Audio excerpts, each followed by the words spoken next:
Good afternoon, everybody. Thank you all so much for joining us today, and I'm sorry for being late to my own committee hearing. My name is Marc Berman, and I want to welcome everyone to the fifth and last hearing of the Assembly Select Committee on the Master Plan for Higher Education in California.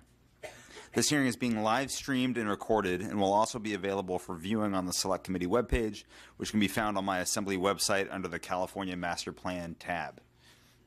In 1960, California developed a visionary plan for the future of higher education, known as the Master Plan. However, much has changed since 1960.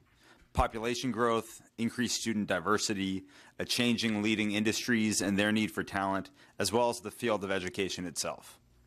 Representing Silicon Valley, I see how quickly technology is advancing along with the rise of new industries. Both have altered student needs and boosted demand for higher education. We need our higher education system to respond to a host of issues never previously envisioned. Since the Select Committee was established in March of last year, we have held hearings throughout the state to conduct a thorough legislative review to ensure that California has a master plan and a higher education system for today and for the future. We need to keep the state's promise to our students of providing an accessible, affordable, high-quality higher education to everyone who wants it, to every child who wants one and is qualified. The Select Committee is the first step in a multi-year endeavor to update the master plan. I'm coming in with an open mind and do not have any preconceived notions or solutions, and I encourage my colleagues to do the same. I view the first 2 years of the Select Committee as being the information gathering phase where we hear from stakeholders and collect feedback, which is what we will be doing today. The Select Committee held its first hearing last year on August 31st here in Sacramento, where we heard an overview and status of higher education from the Legislative Analyst's Office, as well as from leaders of California's education institutions, the community colleges, the CSU system, the UC system, and the Association of Nonprofit Private Institutions. The second hearing, held on November 1st of last year at San Jose State University, focused on California's workforce needs. At this hearing, we heard from academics as well as the business community about the workforce skills gap that we have in California and that we'll be facing over the next decade. The third hearing, held on March 1st of this year at Fresno City College, focused on the needs of students. We heard incredibly powerful testimonies from students discussing the total cost of attendance, basic needs such as food, access to mental health services and housing, as well as equity and student success. We also heard from the Institute for College Access and Success, the Campaign for College Opportunity, the Central Valley Higher Education Consortium, and representatives from the UC, CSU, and community colleges responsible for meeting the needs of students. Our fourth hearing, held on May 4th of this year at UC Riverside, built off of the discussion of student needs and examined what faculty and staff need in order to support our students. We heard from faculty lecturers, student services staff, support staff, and union representatives. Early next year, the Select Committee plans to issue a report summarizing the hearings as well as recommending the next steps, such as what issues need to be focused on in more depth. Today is our fifth and final hearing of the 2017-18 legislative session. My goal for today is to provide an overview of higher education finance in California. The first panel will outline the budget process and historical background of funding for higher education, as well as identify key challenges we face in financing our higher education institutions. In this panel, we will hear from the Legislative Analyst's Office and from College Futures Foundation. The second panel will discuss the topic of financing student aid in California. In this panel, we will again hear from the Legislative Analyst's Office, as well as from the California Student Aid Commission and the Century Foundation. There will also be an opportunity for public comment at the end of the hearing, and we have a sign-up sheet for folks at the sergeant's desk if you'd like to speak during the public comment period. The Select Committee has a membership appointed on a bipartisan basis, and throughout this hearing, I know we'll be very fortunate to be joined by colleagues of mine, hopefully from across the aisle and possibly from the Senate staff as well, or from the Senate as well. My colleagues on the Select Committee have been invaluable to me as we have gone through this process and will prove invaluable over the coming years. With that, I would like to get it started. So the first panel will be the overview of the budget process and higher education finance challenges, and would like to welcome up Paul Steenhausen, Principal Fiscal and Policy Analyst at the Legislative Analyst's Office, Jason Constantoros, Senior Fiscal and Policy Analyst at the Legislative Analyst's Office, and Monica Lozano, President and CEO of the College Futures Foundation. And why don't we go left to right, I guess my left to right, starting with you, Paul. Yes, thank you, Mr. Chair. Paul Steenhausen with the Legislative Analyst's Office. Our office has been asked to provide some historical context on higher education funding and implications for today. So I will address the California community colleges, and then my colleague, Jason Constantoros, will discuss the state university systems, Cal State University and University of California. So in your packet is a handout titled California Community Colleges, Major Budget Trends. And the handout first provides a summary of key community college funding developments since master plan adoption in the 1960s. The handout then shows how community college funding sources have changed throughout the decades. The handout also covers major changes in the state's method for allocating funds to the colleges and concludes by identifying several budget and funding issues facing the legislature.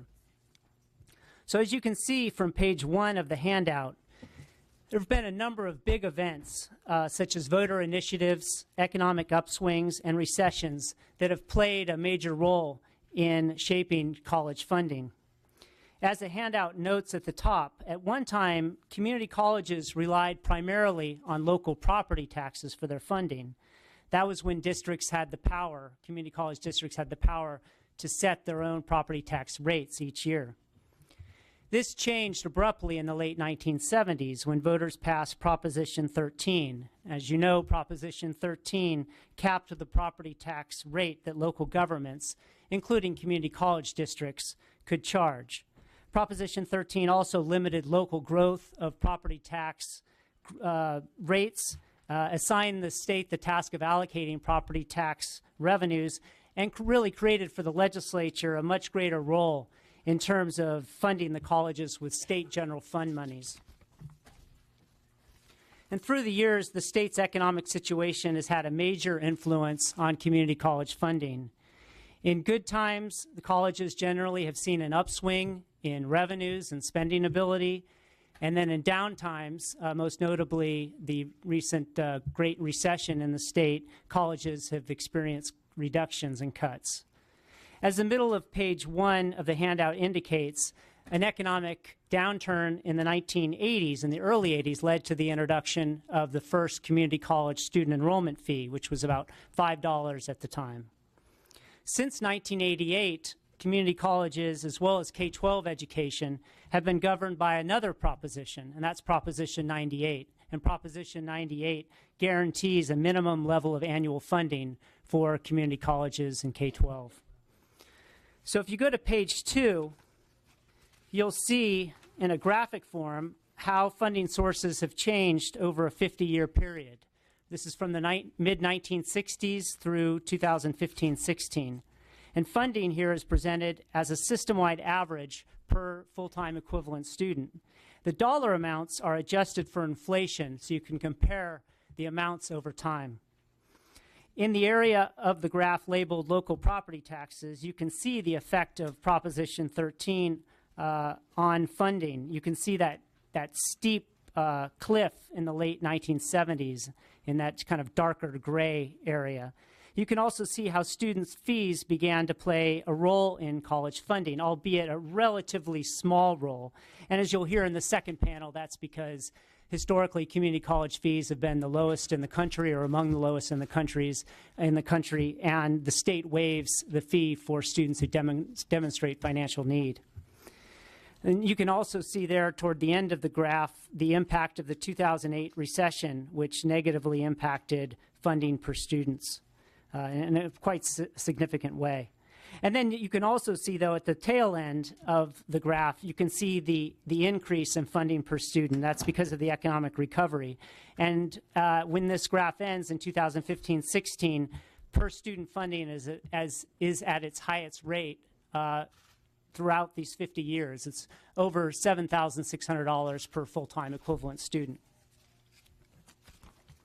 Page three provides a summary of how funding is allocated to community colleges. The top part of the page notes that historically most funding has been provided to colleges as general purpose monies, which the colleges call apportionments. Over the years, the legislature has designated more and more funding for specified purposes, from student services to career technical education to facilities maintenance. In the early 1970s, before Proposition 13, community colleges only had one categorical program. That was a $4 million student support program aimed at low-income, economically disadvantaged students. By 2015-16, the legislature had created nearly 30 categorical programs, accounting for about 25% of community colleges' $8 billion core budget.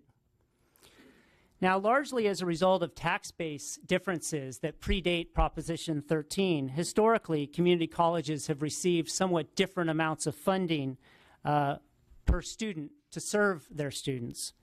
In the mid-2000s, the legislature provided funding over a several-year period to equalize per student funding across the community colleges.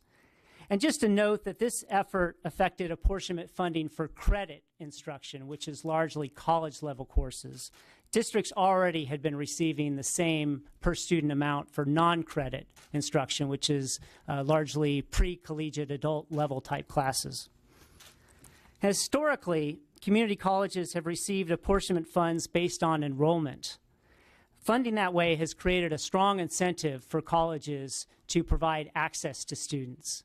But there's been criticism over the years that funding based on enrollment doesn't create a strong incentive for colleges to ensure that students successfully make it through a program and earn a degree or certificate. So just a few months ago, the legislature and governor agreed to fund community college apportionments based, at least in part, on student outcomes, such as degree and certificate achievement. And as the handout does note, non-credit apportionment continues to be based entirely on enrollment. Now, the new funding formula also gives a supplemental per-student amount for colleges serving low-income students. So each low-income student a college serves gets a bump in the amount of apportionment funding it receives, again, for credit instruction. And this is to recognize the generally higher costs that colleges incur to educate these students.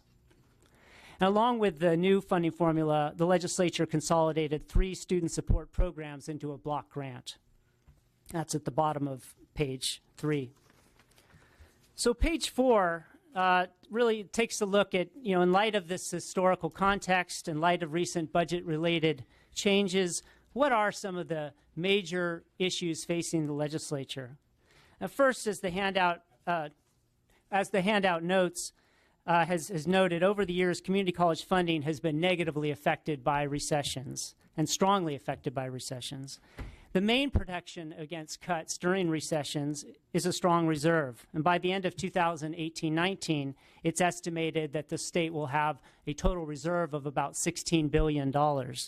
As you'll hear again when you discuss the universities, an important ongoing issue for the legislature is what level of reserves to shoot for in the coming years.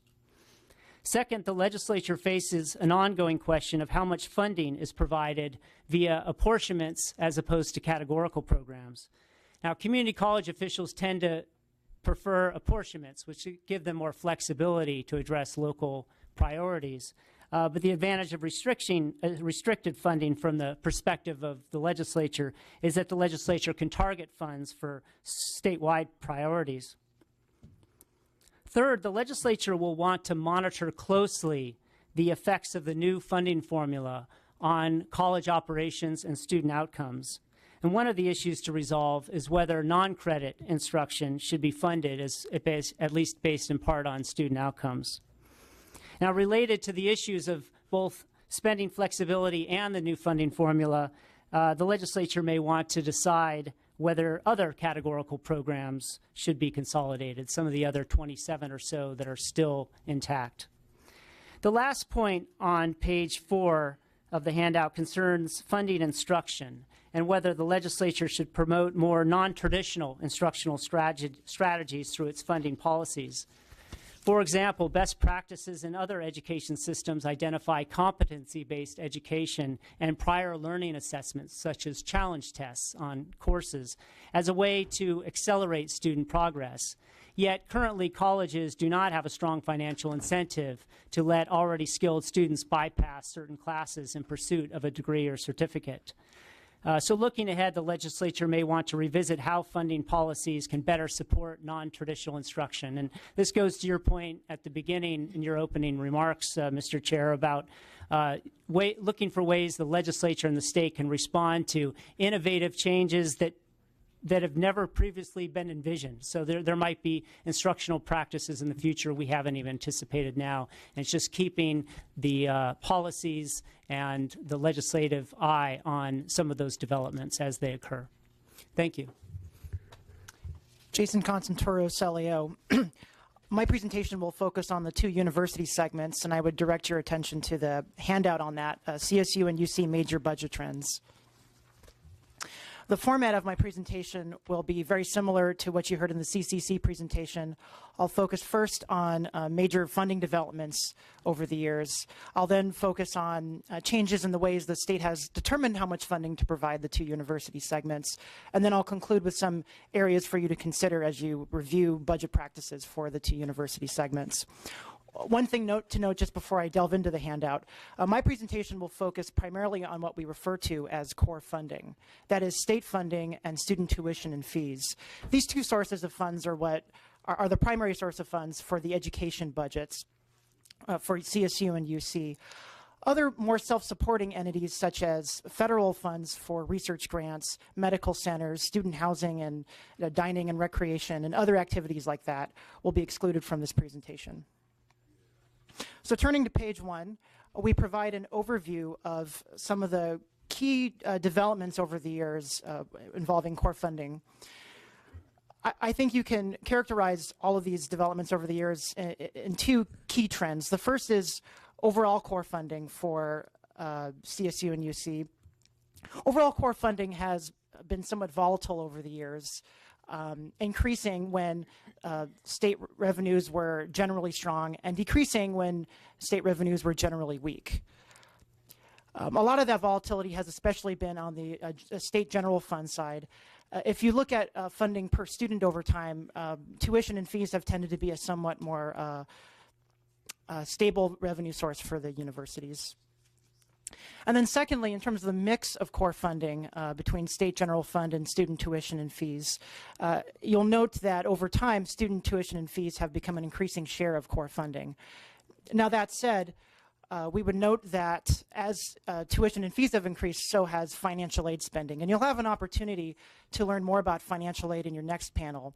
But as you're looking at the increase in tuition and fees over time, keep in mind that some of that is a genuine cost increase for certain Californians and households. But other portions of that have been covered by the state or been redirected back to students in the form of financial aid. If you turn to page 2, we provide a graph that you saw, similar to the community colleges, but for CSU. It shows state funding and student tuition and fees over time. And here again, you can see a lot of the trends I highlighted. You can see that it's been somewhat volatile over the years, with certain peaks, such as in the late 80s and also in the early 2000s, followed by declines in per student funding, generally corresponding to years where there were recessions or there were budget reductions. And you can see a lot of that volatility has been on the state funding side. Likewise, you can also see that tuition and fees over time have been an increasing share of core funding. And to also just circle back to that point I made on financial aid spending, in 2015-16, about $3,000 per student of that student tuition and fees line is actually being redirected for financial aid, either being covered by the state's Cal Grant program or being redirected back to students. So that just gives you a sense of how much of that is being borne by students versus being for financial aid programs. If you turn to page 3 of that handout, you'll see a similar table for UC. Again, the trends are very similar. You'll see a lot of notable volatility in the overall level of core funding. And you'll also see, again, the increasing share of student tuition and fees in covering core funds. Again, just to circle back to that point on financial aid, about $7,400 per student in 15-16 is in the student tuition and fees category is actually being used for financial aid either through the Cal Grant program or being redirected back to students for financial aid. Turning to page 4 of the handout, we provide an overview of some of the changes in the ways the state has budgeted for the university systems. In the 1960s, our understanding is the budget process was a lot more formula-driven. For every new student that the universities enrolled, they got a certain subsidy for that new student. There were additional funds for various cost increases, such as compensation increases. Anytime there was a new program added, there was additional funding for that. And for certain facility projects, every time there was a new facility that was proposed and adopted in the budget, there was funding to support that new facility project. Beginning in the 1990s, a lot of this formula-driven approach started to decline and give ways to a more flexible budget process for the universities, involving a more negotiated process between the level of support. And also, in doing so, the legislature devolved a lot of that control it had over the budgets and really gave more control and responsibility to the segments to manage their cost increases. So, for example, for enrollment growth, the old enrollment formulas were very detailed and provided different subsidies depending on if the student was an undergraduate or a graduate. And our understanding is in some cases, even if the student was enrolled in a certain discipline like a science or a humanity. In the mid-90s, the legislature revised that formula and created a much simpler formula for both systems that provided one subsidy for students, regardless if they were undergraduates or graduates. That gives the segments more control to manage enrollments across the systems. And in certain years, the state has not set enrollment targets in the budget or designated funding specifically for enrollment growth. That also puts more responsibility on the segments to really set that as a priority themselves. Likewise, for other sort of cost increases that aren't related to enrollment, such as compensation costs, in recent years, a lot of the segments have been expected to cover those costs through general purpose base increases that are provided to them. Generally, those base increases are determined on a somewhat negotiated basis. Particularly in recent years, it's been very much directed by the administration and proposals by the administration, with the legislature reviewing that and providing any additional augmentations that it sees fit in those years. Likewise, for various programs, a lot of the categorical programs that existed in the university systems throughout the 60s and 70s, and also that were added in the 2000s, a lot of those programs were folded into the university's general purpose support several years ago. A lot of those programs still exist, but the funding is now in the control of the segments, and the segments are really responsible for allocating funds to those programs and reviewing their continued need. And then for facilities, the state a few years ago revised the way it reviews facilities and gave a lot more control to the segments to approve new facility projects. And as part of that process, also gave the segments more responsibility to fund those new projects. Now, in addition to that trend, I also wanted to note that you've heard some discussion about performance-based budgeting in the community colleges. Some of that discussion has also existed on the university side. The state, a few years ago, developed performance measures that the universities must report on each year. These performance measures include things like graduation rates, low-income student enrollment, the units that students accumulate when they graduate, other various measures of that sort. Currently, the segments report on those performance measures, and it's information available to the budget subcommittees. Unlike the new community college formula, those performance measures aren't really integrated in any sort of budget formula or any other sort of way we budget for them. They're sort of informational at this point. So skipping actually page 5 and moving to page 6 for the sake of time, wanted to touch on some key areas for you to consider as you're reviewing budget practices for the universities. My colleague Paul already discussed the first point about setting an overall reserve. Just as that might control some volatility for the colleges, it also controls, it could help ease some of that volatility for the university segments. And secondly, as you're thinking about budgeting, you may wish to think about ways that the state has budgeted for the university segments and the approach that you think makes most sense to you, whether or not the old formula-driven approach made sense or whether currently the more negotiated system makes sense. And in doing so, you may wish to review what level of control you'd like to exert over the universities. As your budget advisor, we would encourage you to recognize that the legislature has a key role in shaping the priorities and the budget priorities of the segments.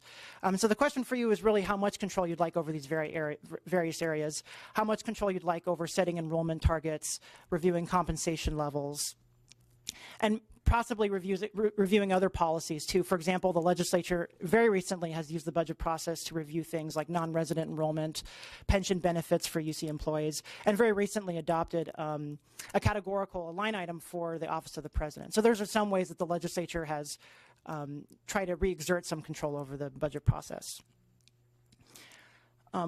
Regarding performance-based budgeting, you may wish to consider whether or not the current system, which segments report information, is reasonable, or whether or not the legislature ought to do more to integrate performance measures into the budget process. And then finally, the legislature faces the perennial issue of how to share costs between the state and students. What portion of core funds should be supported by the state? What portion should be supported by students? Recognizing that financial aid does cover the cost for students who qualify for financial aid. And so for those students who aren't financially needy under those programs, what share of cost should those students pay in support of their education? Thank you. Thank you very much. Ms. Lozano. Good afternoon, Chairman Berman and members of the committee. I'm Monica Lozano, president of the College Futures Foundation. The College Futures Foundation stands for equity of opportunity and outcome for California's diverse students. The vast majority of California's K-12 students are of color and low income, yet these students face numerous barriers to attaining bachelor's degrees and form a minority of graduates from our public universities. A high quality and affordable college education means opportunity and economic mobility for individuals and families, yet numerous social and economic benefits to our communities and states. Yet too many qualified students cannot access these opportunities because of systemic problems in how we finance higher education. The College Futures Foundation began examining college finance because of growing concerns that the system of paying for higher education has become a barrier to increasing bachelor degree attainment among all students and has become particularly challenging for low-income and first-generation students.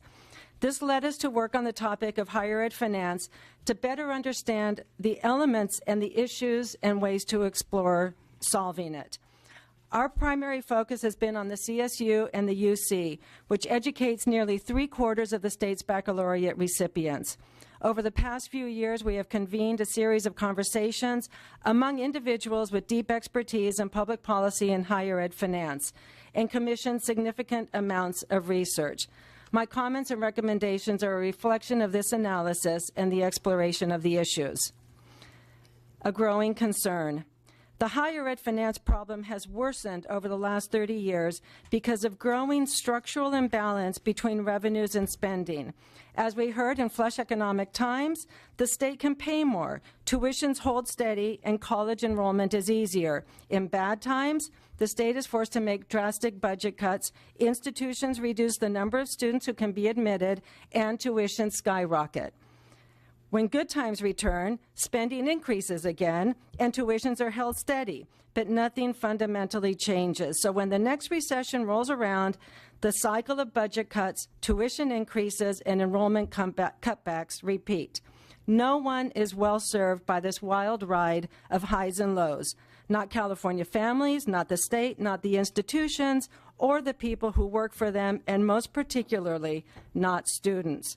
We must find a better way to manage higher education finance, enrollment levels, and tuition by taking on predictability of revenues, adopting budget buffering practices, and rigorous cost management. Based on our analysis, we see 4 aspects to the finance challenges facing California universities. volatile revenue patterns, including stretches of declining state general fund revenues linked with growing dependence on tuition, budgeting practices associated with the fixed cost of employee benefits, academic or instructional cost structures, and state and institutional decision-making that functions without shared measures, common goals, and mutual accountability.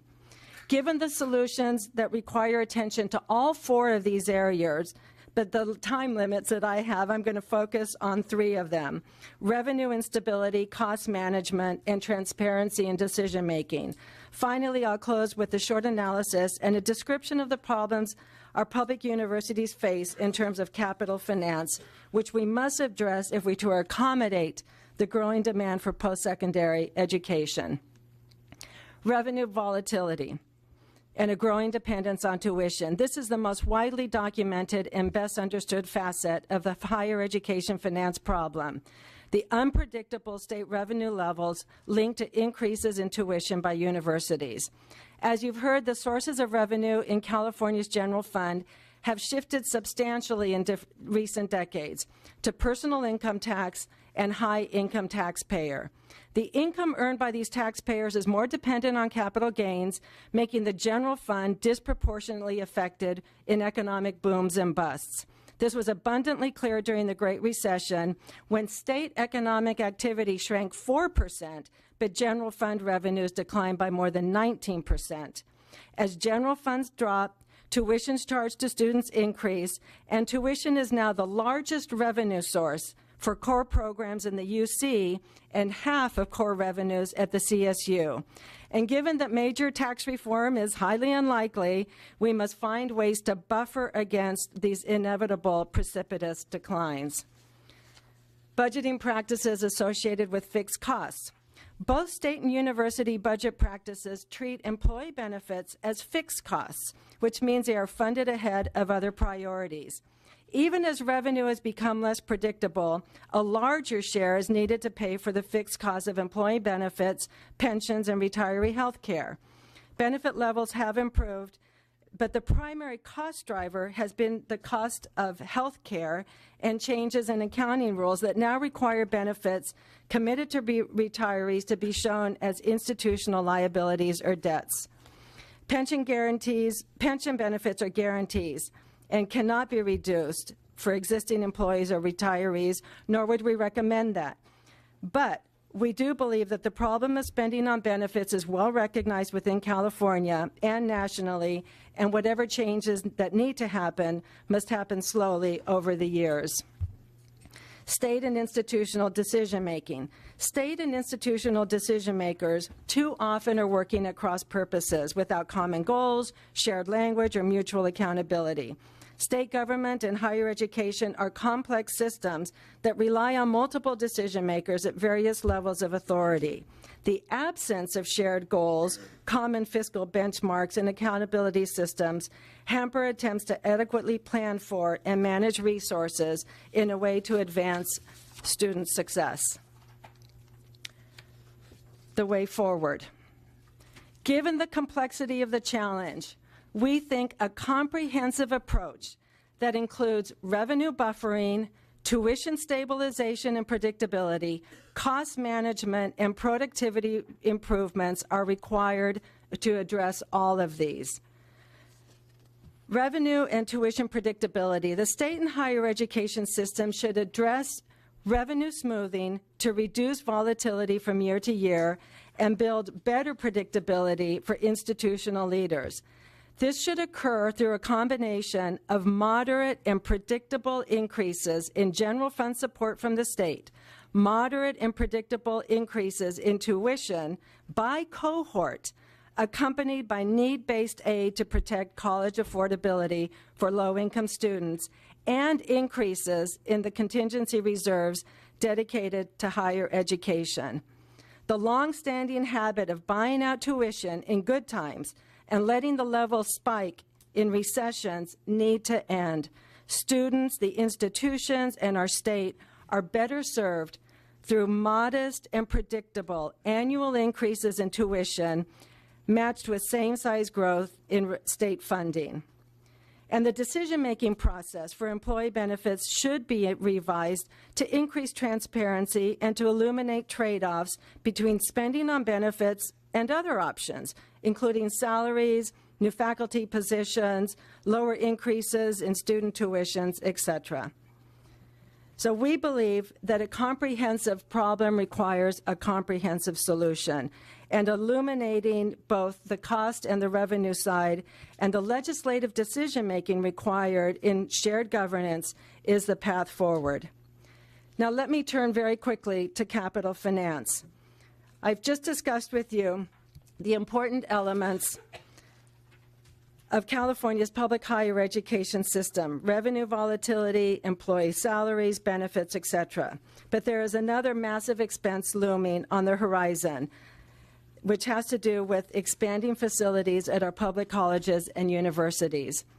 We need a systematic approach to pay for renovations, repairs, and deferred maintenance, beginning with decisions about revenue sources and ways to establish funding priorities.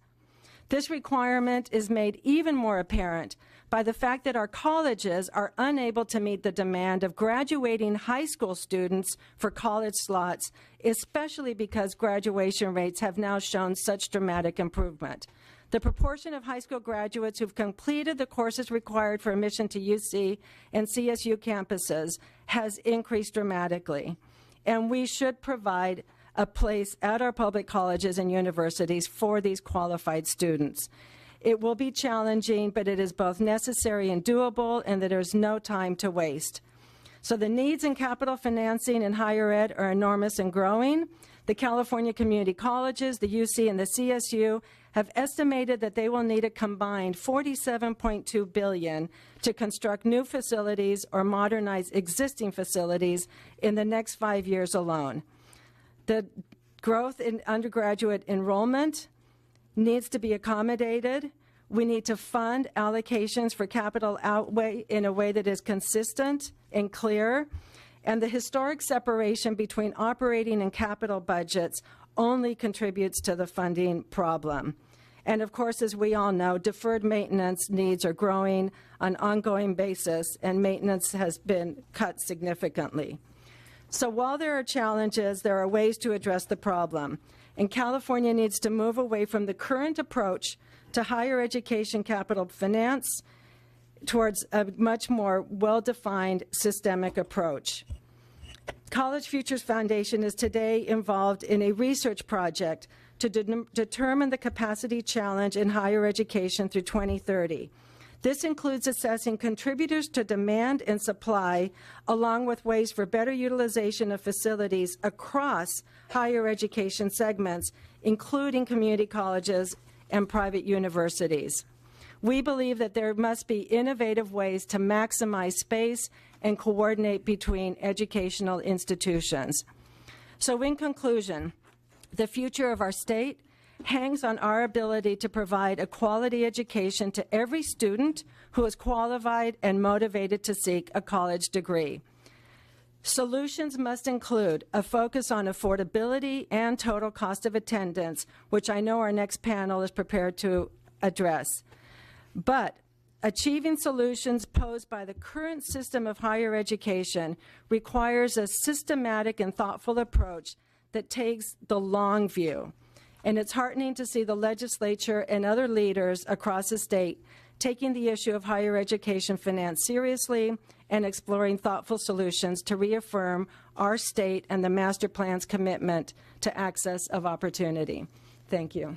Thank you very much, Ms. Lozano. And I'd like to recognize my colleagues who have joined us today and give them an opportunity to make any introductory remarks if they want, or any questions or comments. But we have Assemblymember Medina, who's chair of the Assembly Higher Education Committee. We have Dr. Weber, who's a member of the Select Committee and has been to, I think, every hearing. We have Assemblymember McCarty, who's not a member of the Select Committee, but is chair of Budget Subcom 2, overseeing budget for education in California, and Dr. Eggman, who's also been to, I think, practically every hearing we've had. So thank you all so much for joining us today, and want to open it up to you for any comments or questions. We're a shy group today. Go for it. Yeah. Well, first of all, I'm not a member of the Select Committee, but thank you for not inviting me, but chairing it, and asking the speaker to focus on this issue. The master plan for higher education is documented 60 years old. It was never quite codified by the state of California, but it's kind of our blueprint. And I think it begs the question: why was it created 60 years ago? Does it meet the goals of today? Back then, it wasn't seen that people in society needed a higher education as much as we do now today, and we know it's the ticket to not only a middle-class job, but our economic well-being of the future. And in the last 5 years, the good news is we've increased higher ed spending in UC and CSU and community colleges by $1.8 billion. When you add our increase in Cal Grant, it's $2 billion, but the woes are tremendous. Access and affordability is still a huge issue. We're hearing it here, and we'll hear it from the next panel as well. And I think this really sets the stage for where we want to go. We do have a new administration coming in the next few years. So I think it allows us to talk about our priorities for higher education. I know a lot of these, it's woes, and what do we do about it? And where's the magic pot of money? And is there a hidden suitcase under here with a couple of billion for higher ed? Sharing the budget stuff for 4 years, I haven't seen it, but I'm still looking for it. But you do raise some issues that I'm supportive of. Is that I think that we should have a stable source of state money every year to the UC and CSU. And there was a debate this past year whether it's 3% or 4%. And the hard thing is we give 3%. And it just pays for the basics, just pays for healthcare costs and the basics. You don't get any new slots for students. You don't get any increased affordability. It's kind of like getting a budget to remodel your house, and all you have is money for your new plumbing and electrical. You don't get any new things that you'd like for what you're trying to accomplish. And so that's kind of the tackle that the issues we're trying to tackle is that so much of the costs are just for the basics. They don't even really address the families and access and affordability and so forth. So you did mention the state going forward and having a commitment, whether it's, let's just say it's 5% per year increased money, which I know the systems would be very pleased with. And you said the students should have to pay into some amount too. I'm not adverse to that. I know that some folks are really adverse to student fee hikes. I get it, but there's no free lunch here. But I will note that with all the student fee increases, granted that's, super wealthy can afford it, the middle class are the ones that are getting squeezed. It's the low-income ones that get Cal Grant and financial aid, so that's covered anyway, but that just comes from the state as well. So, almost a third to half of the money that for the student fee hikes, you have to come back and get California to pay into it again. And so I don't know what the answer is to that, and if so that makes maybe the state contribution maybe 6% or even higher. So I don't know how that's all sustainable, and so that's why we've been trying to look at cost containment in UC and CSU. What can we do differently, because there's just not enough to go around. But I will ask you on the moderate and predictable fee increases. Is there a certain dollar amount that you think the College Futures Foundation is looking at?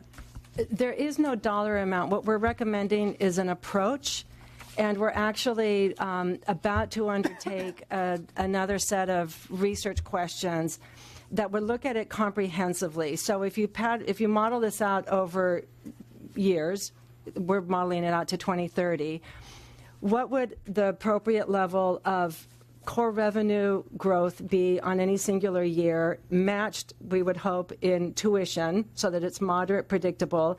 Tuition would hold, we would assume, for a cohort. So when you're an incoming freshman, you basically know what you're going to be paying by the time you graduate, so that there isn't that kind of unpredictability. So the principles would be stability of revenues, predictability, reduced volatility. And then to your point, Senator, we absolutely agree that Assemblymember, that the cost management has to be a part of this.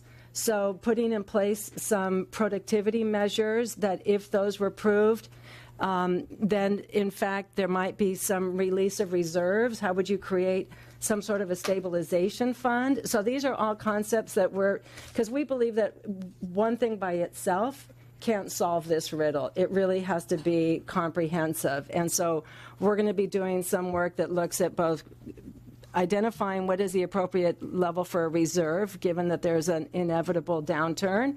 What could tuition look like? What should the core revenue stream be in terms of general fund support?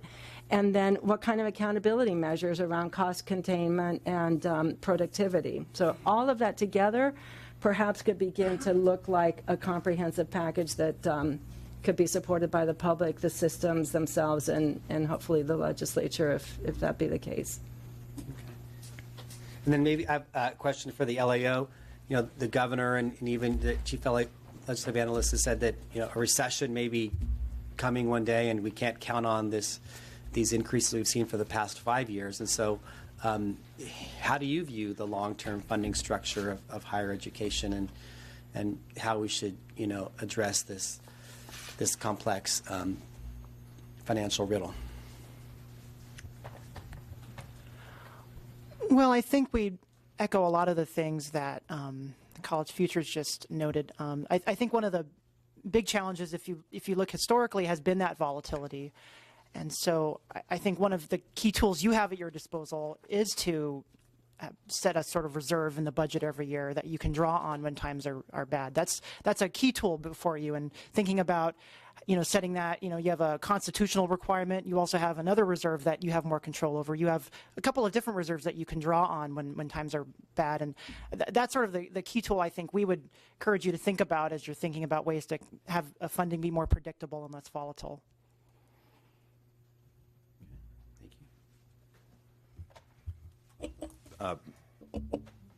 Mr. Medina. I want to thank Ms. Lozano for coming and her presentation. And I think the subject that we're discussing is probably, to me, as chair of higher education, the most important in higher education. And I have felt that in my 6 years here and serving on the Committee of Higher Ed and as the chair, that there has been no more important policy question than just that, the funding. And it is, and I have said, and I think I've said it almost every year, that it is somehow, to me, just shocking, really, the method that we have to go through every year to fund higher education. And I say shocking because, you know, as the experience has shown, every year we kind of almost start from scratch. Yeah. It feels that way. In finding the funds to fund higher education. And some years we do better than others. And certainly in this past year we've done well. But in previous years we haven't done so well. And it seems, and I'm, I think, in perfect agreement, that there has to be a better way. And that it is incumbent upon us as the legislature to find that better way. That we shouldn't have to do what we go through every year in the Budget Committee. I understand the challenges, and I think you've done a good job of telling us what those challenges are.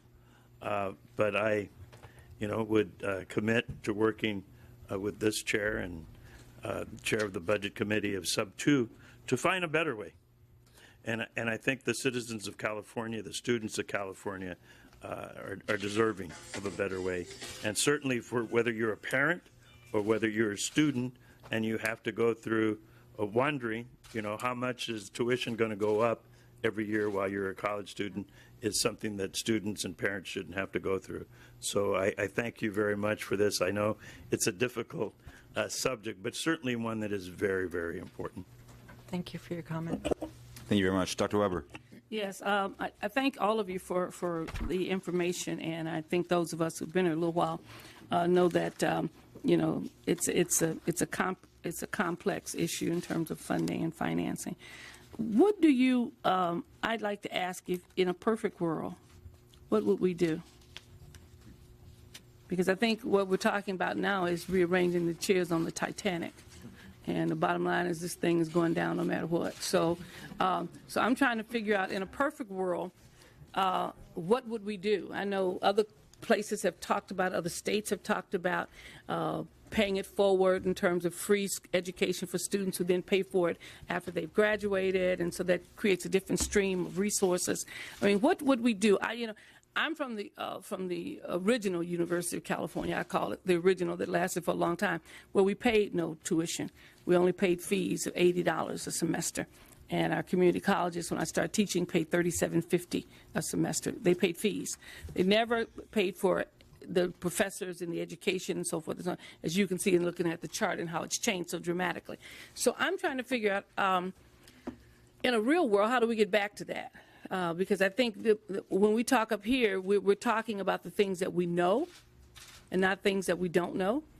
And others that seem to be, some other states are trying to figure out how to do it differently than what we're doing.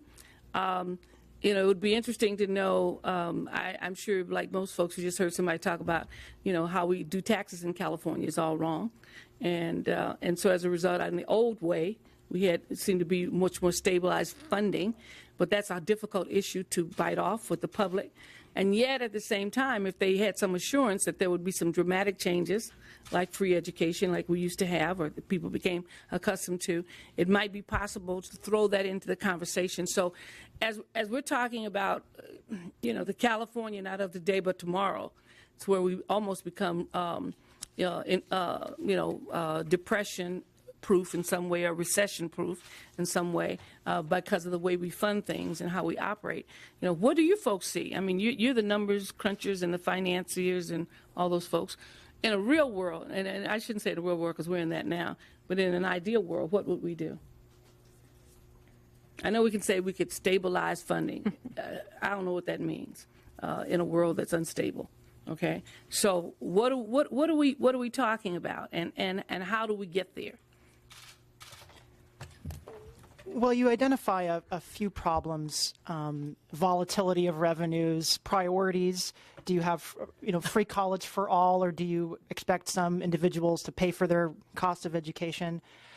And so those are going to have different, policy implications there.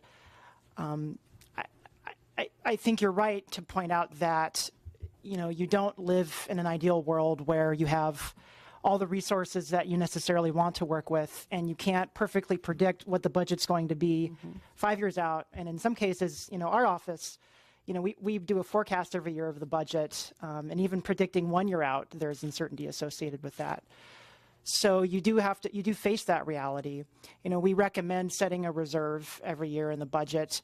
The exact level of reserve you should set, is open to debate, and it's going to involve your priorities in that year.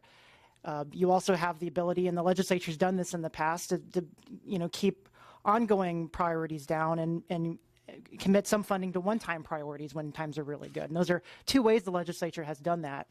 But again, there's always going to be some uncertainty with the budget there. You raise a kind of a perennial question for the legislature, which is how do you budget for something, and how do you have a long-term vision when it's hard to predict the future? And it's something that we struggle with in the office as we try to advise you on these issues. But I think, again, setting aside funding every year in the budget, thinking about what, when times are really good, thinking about some of the one-time, priorities and liabilities in the state and paying those down. Those are some practices that you have at your disposal. And then thinking about your priorities and what you would like to fund. If you, what should the share of costs be? Should it be free education for all? Should some students be expected to share the cost of their education? That's going to fall more on what your priorities are and what you think the state's role is in funding higher education. And that, could differ depending on what your priorities are. One of the things I find, I guess it's like some kind of a magic financing or whatever it is, that we have money that we put into financial aid, okay, and then turn around and do some other things too, so that in the end, those who are paying some fees are paying in for the financial aid, I assume, of others. And so when you look at it, it's all this money that's floating around here in our financial aid area, that if we didn't do that at all and put it all back into the system, rather than divvying out some financial aid to a few, but people would probably see it more as a free education. You know, one of the things it seems is when I'm talking to people and I'm saying, well, our community colleges is almost free. We don't, you know, because everybody, they get a bog grant or something that pays for everything. Or you go to the, I don't know, where we have the Dream Group now at UCSU, and we have some other stuff that, and so what happens is that it becomes very confusing with this chart where, you know, students are paying this, but in reality, we paid it. And so, and it all gets twisted around, and I'm saying to myself, how much did people really pay to go to school? Okay. And did they, you know, how much did it really cost the students after all of us giving back to them what we charged them? You know, so I'm just trying to, you know, figure out a simpler way to do this as well as it might inspire us to do more. Because we hear about the tremendous tuition the students are paying, and it's there. But then we hear about the increase in financial aid. And anytime we increase fees, we increase financial assistance. So who's really paying to go to school? I mean, I think that's a question. And if we stripped, if we gave no financial aid at all, what would that mean in terms of that pot of money that's in financial aid that now goes into the system itself to fund the students? What would it look like?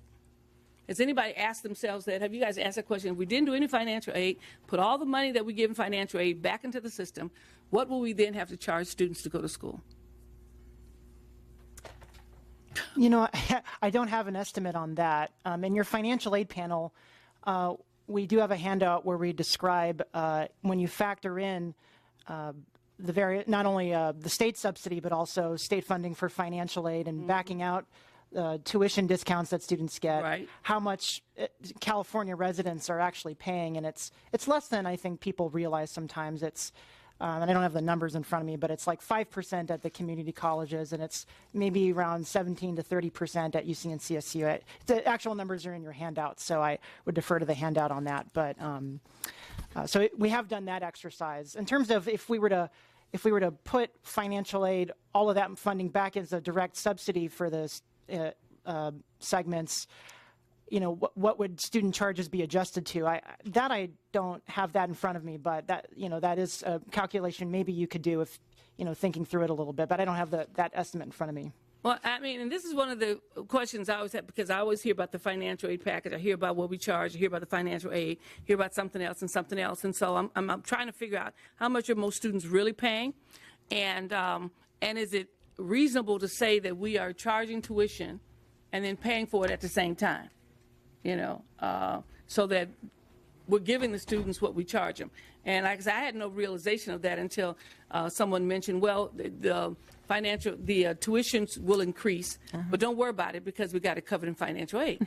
So I'm saying, well, why would we increase the tuition if you are going to turn around and put in financial aid that's going to pay for it? I mean, It seems to me that you're asking the right questions. And the last point that I was making about transparency of information and being able to get precisely the answers to the questions that you're posing is exactly what we would recommend. We think that there are certain metrics that are not easily understood, and they're not understood across systems. So how can we actually bring some transparency and some uniformity to the way in which we measure these things? So number one, I completely agree with you that we need to do a better job of understanding what the factors are around financial aid, and then asking bold questions like what would happen, in fact, if we were to give the financial aid, give that money back to the system, what does that do to tuition? I mean, off the top of your head, you can imagine what the tuition increases would be and then what would be the public response to that. But those are exactly the kinds of answers that we think should be asked and answered. And the next panel, of course, is going to pick this up, and those are the experts.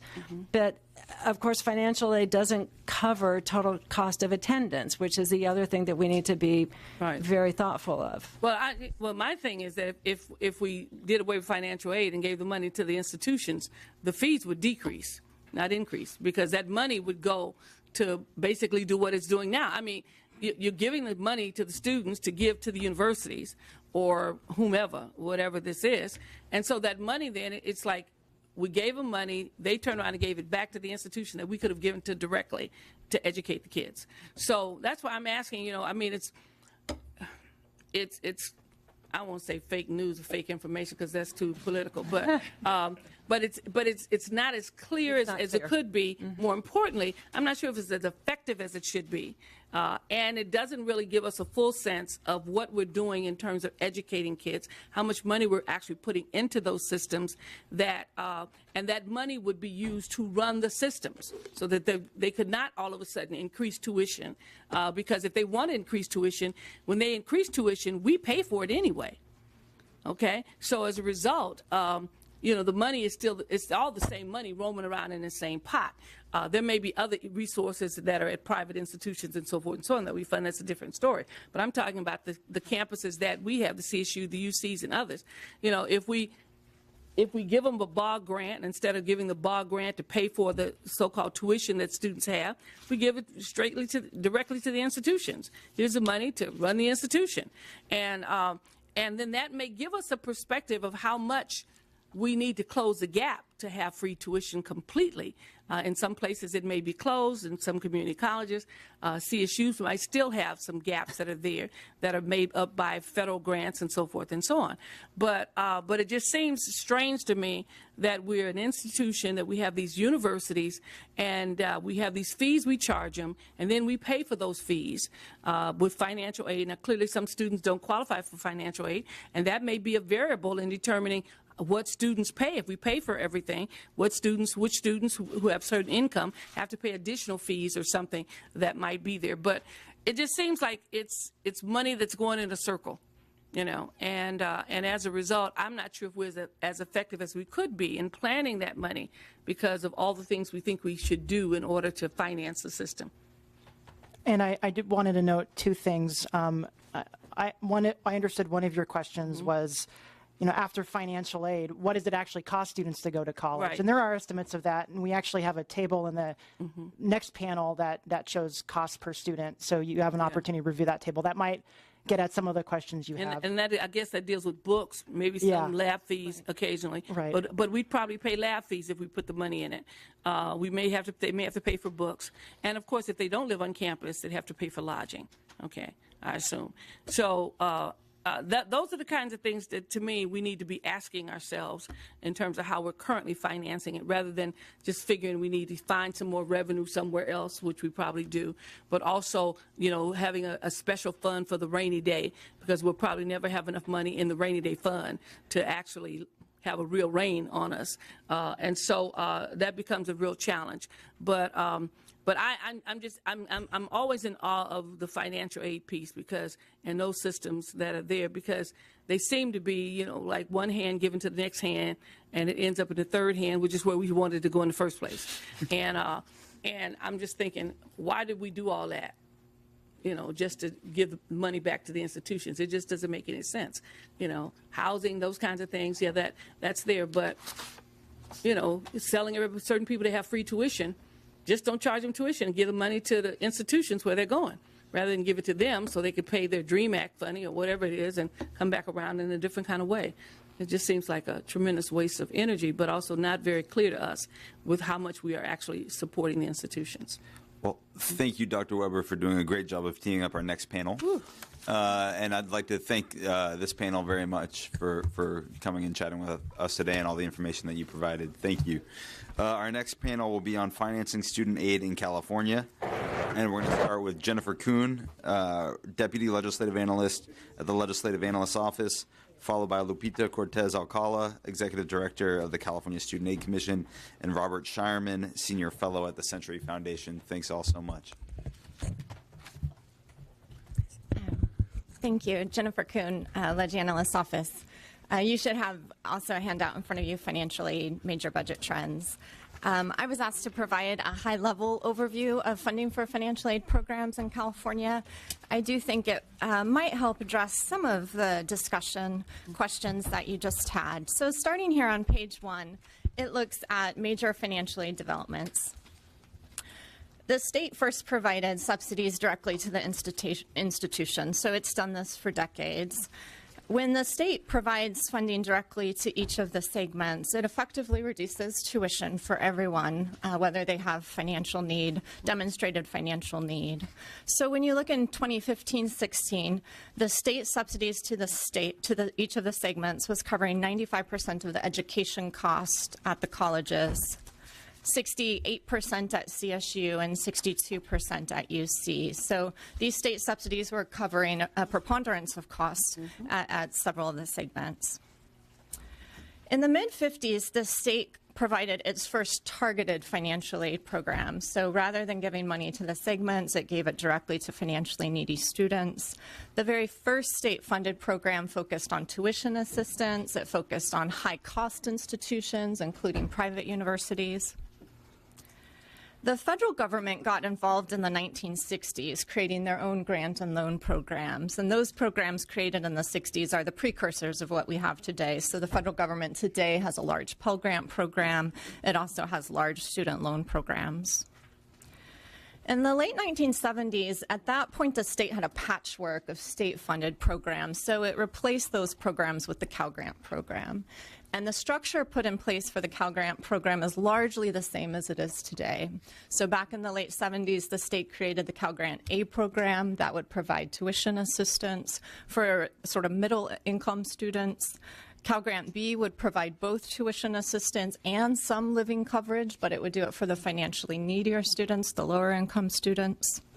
And then the Cal Grant C would be a specialized program that would help those students who were going into short-term career technical education programs. In the 1980s, CSU and the community colleges introduced their own institutional aid programs.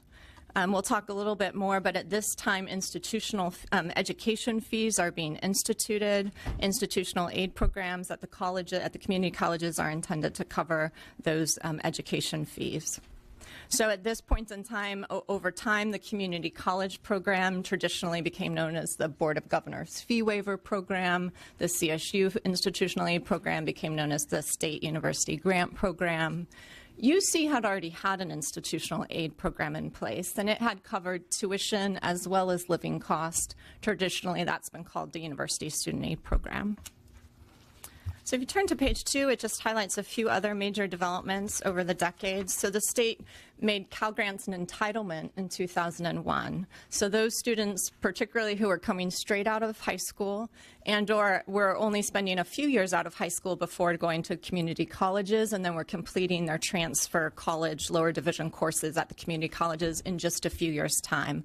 Those who were effectively on a pretty streamlined path toward the universities would be entitled for aid. And then those students who didn't qualify would become eligible for a competitive program. Typically, they wouldn't be eligible because of their age or because of the length of time that they had out of high school.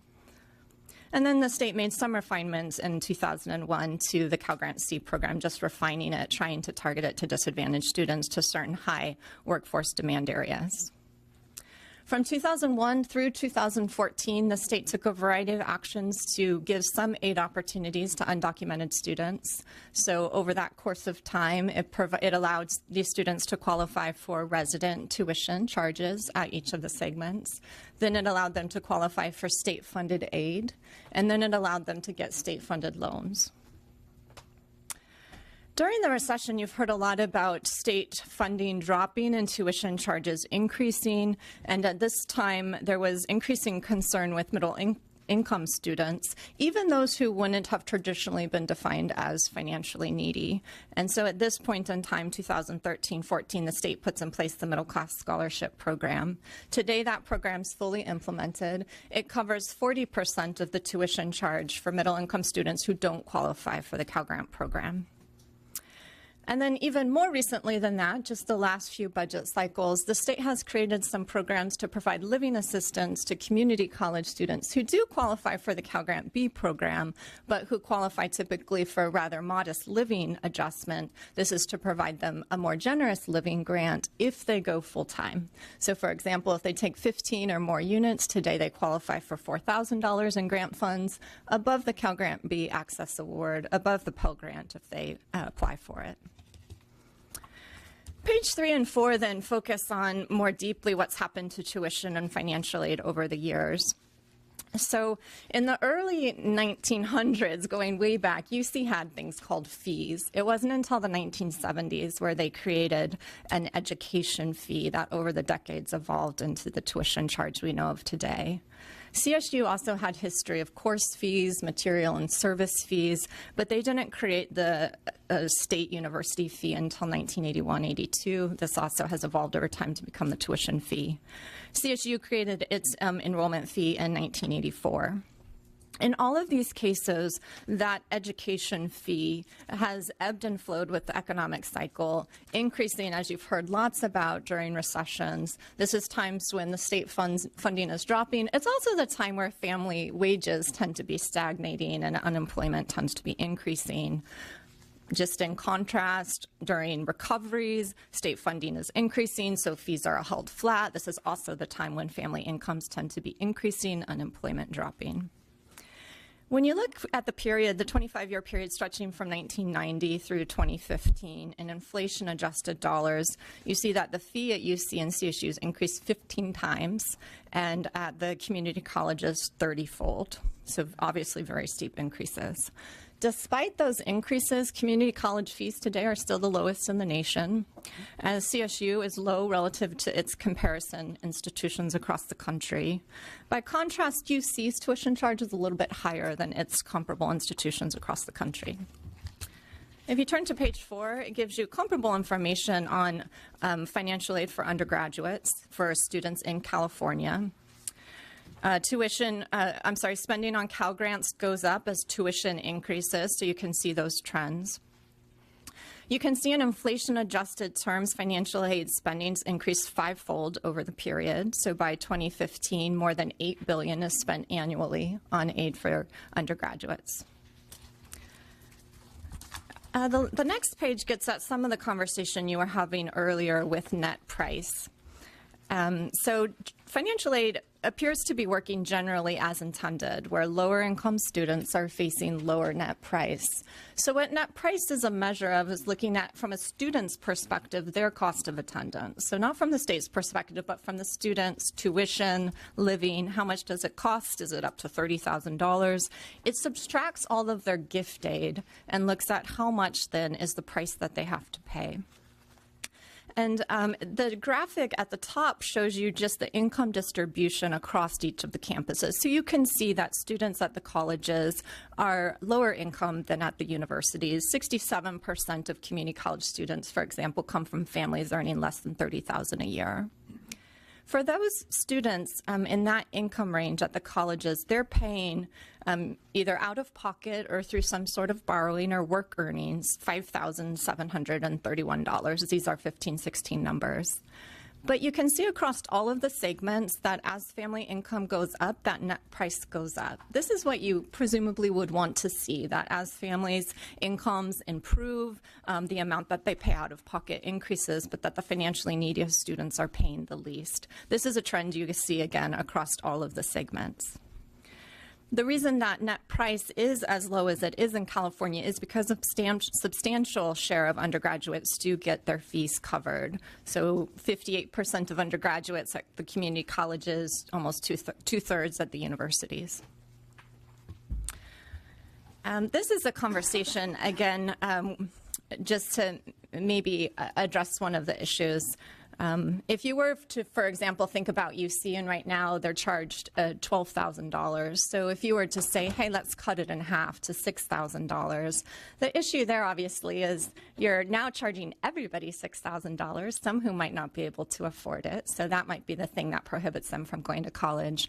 And then the families who would go to college regardless might even be willing to pay twice as much as we now charge them. That money would effectively be taken out of the system. But if you turn to the last page here, it's just issues that are important for the legislature. Some of them have been important for decades. Some of them are emerging salient issues. One of the key issues that you've talked a lot about already is just how much to put directly into the segments versus how much to target to financially needy students. Another perennial issue is once you've determined your pot of financial aid funding, how do you prioritize that among financially needy students?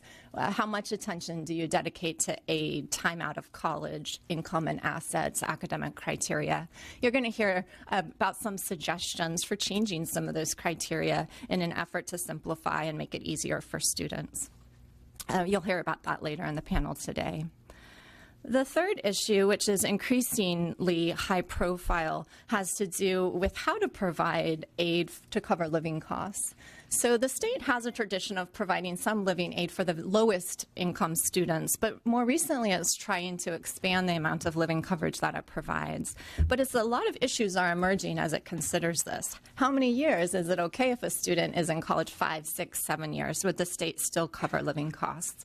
What would be the expectations on students' work earnings? Some research suggests that students can work up to 20 hours without negative outcomes on their education. Would the state expect them to work a minimum number of hours? Some research suggests that as long as students graduate, they tend to be able to manage their debt levels. The problem becomes when students get 3 years into a program and then don't complete and don't have easy access to manage their debt over time. There's also been some conversations about what kinds of living costs. Should there be expectations that students that can live at home do so for a year, or that students pick relatively affordable housing options?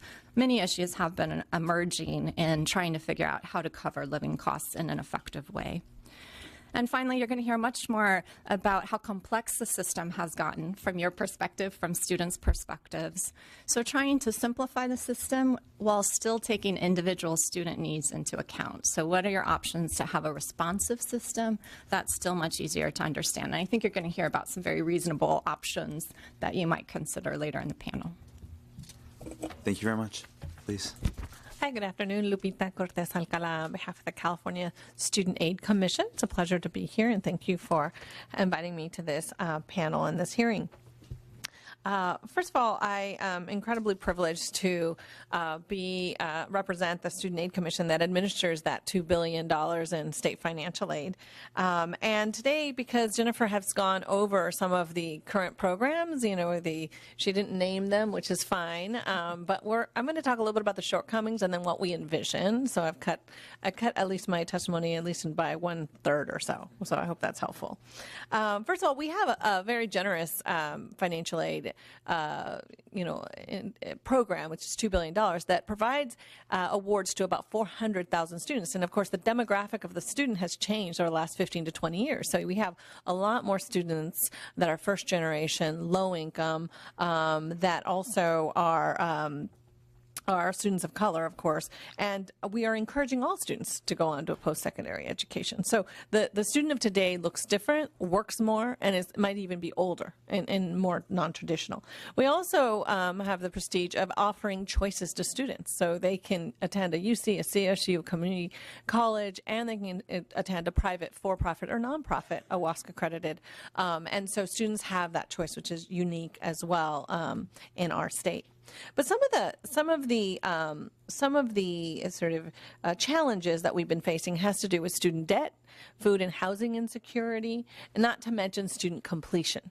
And so we're here today likely for that reason alone. If financial aid covered everything and everyone was graduating on time, we probably wouldn't be having this hearing. And so we're here to we've had the opportunity to re-examine sort of the system and figure out how to modernize it to meet the student of today. So some of the shortcomings of the current financial aid system, and you should have a one-pager that talks about future of financial aid. And so some of the shortcomings, at least with our competitive program, and it's our program that really tries to meet the needs of our non-traditional students that are, 28 years or older. We have about 25,750 awards, but we have 350,000 students that could qualify for that award. So we have a lot of students that are currently not being covered that could be covered with that award. So that's really we only cover about 8% of the students that could qualify for that award. Even though we've talked about how generous we were in high school entitlement and transfer entitlement, we didn't go into all the names, but we are pretty generous about those. And then, of course, we have the Cal Grant B Access Award, and this is primarily the financial aid that provides for living expenses. We provide about $1,672 for a full-time student. And of course, we make it a guarantee if they're coming out of high school or doing a transfer entitlement. But of course, those students on the competitive list only get that amount. Only 8% of those actually are awarded that. Now, if that amount would have kept up with the price of inflation, it would be worth $6,000 today. So $1,672 should really be worth $6,000. That costs quite a bit of money to fund that, and that's kind of what we're seeing today. So in addition, one of our proposals as part of, and I know that Robert Charterman is here today to talk about the Century Foundation and the report that we commissioned through the legislature led by Assemblymember Kevin McCarty, that, we really believe that number one priority is to support an increase in the B Access Award, which would help fund some of the tuition and living expenses that students are currently suffering from. So there's also a gap. Let me tell you what the gap is. So I think we agree with Assemblymember Weber that it's incredibly complicated. Over the years, we've tried to help and incentivize sort of the Cal Grant. And so for students of families of four that make up to $50,000, you can have a 2.0 GPA and get a Cal Grant, which pays your tuition and fees. Now, for students that a family of four that makes about $98,000, you have to have a 3.0. But any student in between the 2.0 and 3.0 that, let's say, is in the 60,000 range gets nothing from the state, right? And so there's definitely a gap and a need to sort of fill that gap. And it was included to help incentivize, of course, and to try to encourage students to get a higher GPA. So consider this for a family of four that earns $60,000. Half of what economists say a household needs to earn to afford an apartment in San Francisco or San Mateo.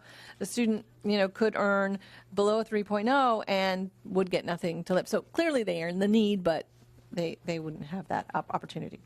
Also, the first year of tuitions for Cal Grant B students, and so I know I'm getting complicated here, but for students that earned the living tuition, the living expenses portion, the B Access Award, in addition to the tuition and fees, for their first year, they don't get anything from the state going to a four-year college. They get it in the second, third, and fourth year, but they do get that $1,672 that first year for living expenses. Now, the UC and CSU may provide that tuition, but I'm not sure if they provide it to all or to whom, but the state doesn't provide it. And so this that was established in the 1970s, and that never changed because they assumed that all Cal Grant B students were actually going to community college and weren't going straight into a four-year. So that's another sort of, I don't want to say easy fix, but could be fixed, and to provide the students that four-year coverage. So the future. So what do we envision? So we envision a system that addresses the total cost of attendance beyond just tuition and fees, as we've been talking about here today, because the cost associated with living expenses has outpaced the rising tuition and fees costs. So one of the commissioners and my number one priorities for the Student Aid Commission is to reinstate that SEERS survey, which is that Student Expense and Resources Survey, to really find out how much are students paying for college, and so at all 5 segments. And so it was suspended in the 2006-07 because of budget cuts, and we've reinstituted it this last spring. We did a pilot, and we did a pilot at over 50 community colleges to 80,000 students. And I'll provide you some preliminary evidence. We are going to do the larger one this November with all 5 segments, but I can let you know now that the pilot survey did find that housing and food was substantially higher than what the Consumer Price Index was suggesting. So the only thing we would do since 06-07 is increase it by Consumer Price Index, and clearly that wasn't keeping up. And so I can tell you now that that we were off with food and housing for sure. And so we're really excited to sort of reinstitute that. We also, I mentioned earlier, we commissioned a report, and Robert Charterman is going to talk about that today through the Century Foundation. And some of the recommendations in that we're supporting, which is a vision for financial aid that streamlines it, makes it a single state grant aid program and makes overall cost of attendance manageable for low-income and middle-income students by reducing the need to rely on loan debt, increasing the amount of aid to students with the highest overall need, and doubling down on the state's commitment to college affordability. And so it would close up some of those gaps. So the first phase of it is increase the Be-Access Award living expenses. The second phase for us and the commissioners have supported is the second part is consolidate it, make it easier to understand, make it easier to communicate. We shouldn't have to talk about A, B, and C 2.0, 3.0, but not the first year, but in the second, and so we want to be able to easily understand. And then the third part really is, and then bringing in the middle class scholarship. So it's not a last dollar, but a first dollar. So we expand the Cal Grant. And so we're working with our five higher ed segments to really think about what that could look like, what that would cost. But then lastly, really is, there's a desire by definitely some of the segments, higher ed segments is, that's just restacking the deck, like Assemblymember Weber said, on the Titanic. It doesn't really benefit community college students, for instance, because we have a tiered system of admission and financial aid.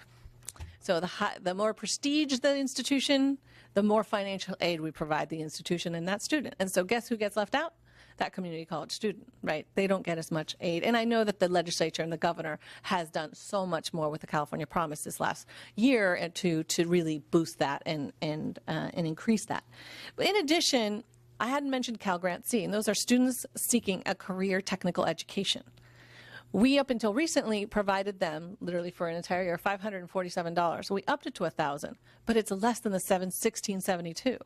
So somehow their education is valued less. And so how to incorporate them in this overhaul. So the third phase is really an overhaul and providing a regionalized expected family contribution and rethinking how we administer financial aid totally, besides just consolidating and making it easier to understand, really what should we do with regards to providing a total cost of attendance to a student, similar to sort of what Canada does, which is, hey, all students bring in this amount of money. And after that, depending on where you want to go, all students with an expected family contribution of X get this, and you can take it where you need to go, wherever it's a high-quality, WASC-accredited institution. And so those are just some of the recommendations and what the Commission's been working on, and we will hope to have that Commission discussion in September and then bring it, of course, to the Legislature for your consideration. But we thank you for the opportunity to testify and happy to answer any questions. Thank you very much. Looking forward to seeing those results. And Mr. Shireman. Thank you, Mr. Chairman, members of the Select Committee. Thank you for the opportunity to testify. I'm Robert Shireman. I'm a senior fellow at the Century Foundation, a progressive think tank that works on education, labor, and a variety of other issues. I am a born and raised Californian and really appreciate the opportunity to testify today. We did a deep dive into California's financial aid system during the winter, which was in response to a legislative request through the California Student Aid Commission to identify ways for improving affordability in California, suggest methods for streamlining and consolidating programs, finding strategies to reduce or eliminate the need to rely on student loan debts.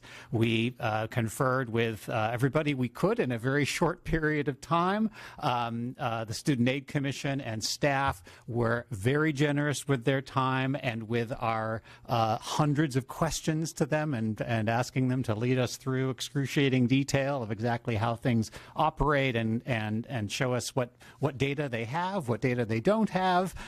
So really appreciate that time and the opportunity for us to pull together some experts from around the country and to take a look at California's system of financial aid. Our general findings were, in some sense, good news for California. Compared to the rest of the country, California does a pretty good job of making sure that low-income students, middle-income students have access to financial aid, either through Cal Grants or through institutional aid or some combination. So we should take some pride in that. At the same time, we did find that more aid, more grant aid is needed, especially to address non-tuition expenses and especially at the community colleges where the aid programs are just not not available in the way that they are in the other segments.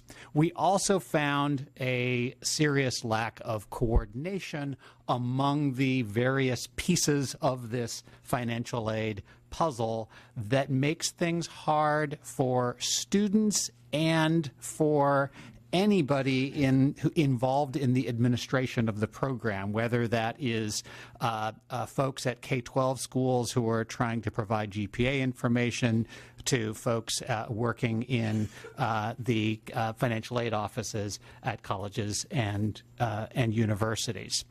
We suggested, our recommendations were that California adopt a new framework to its financial aid funding, simplifying the system, eliminating a lot of the red tape by having one Cal Grant.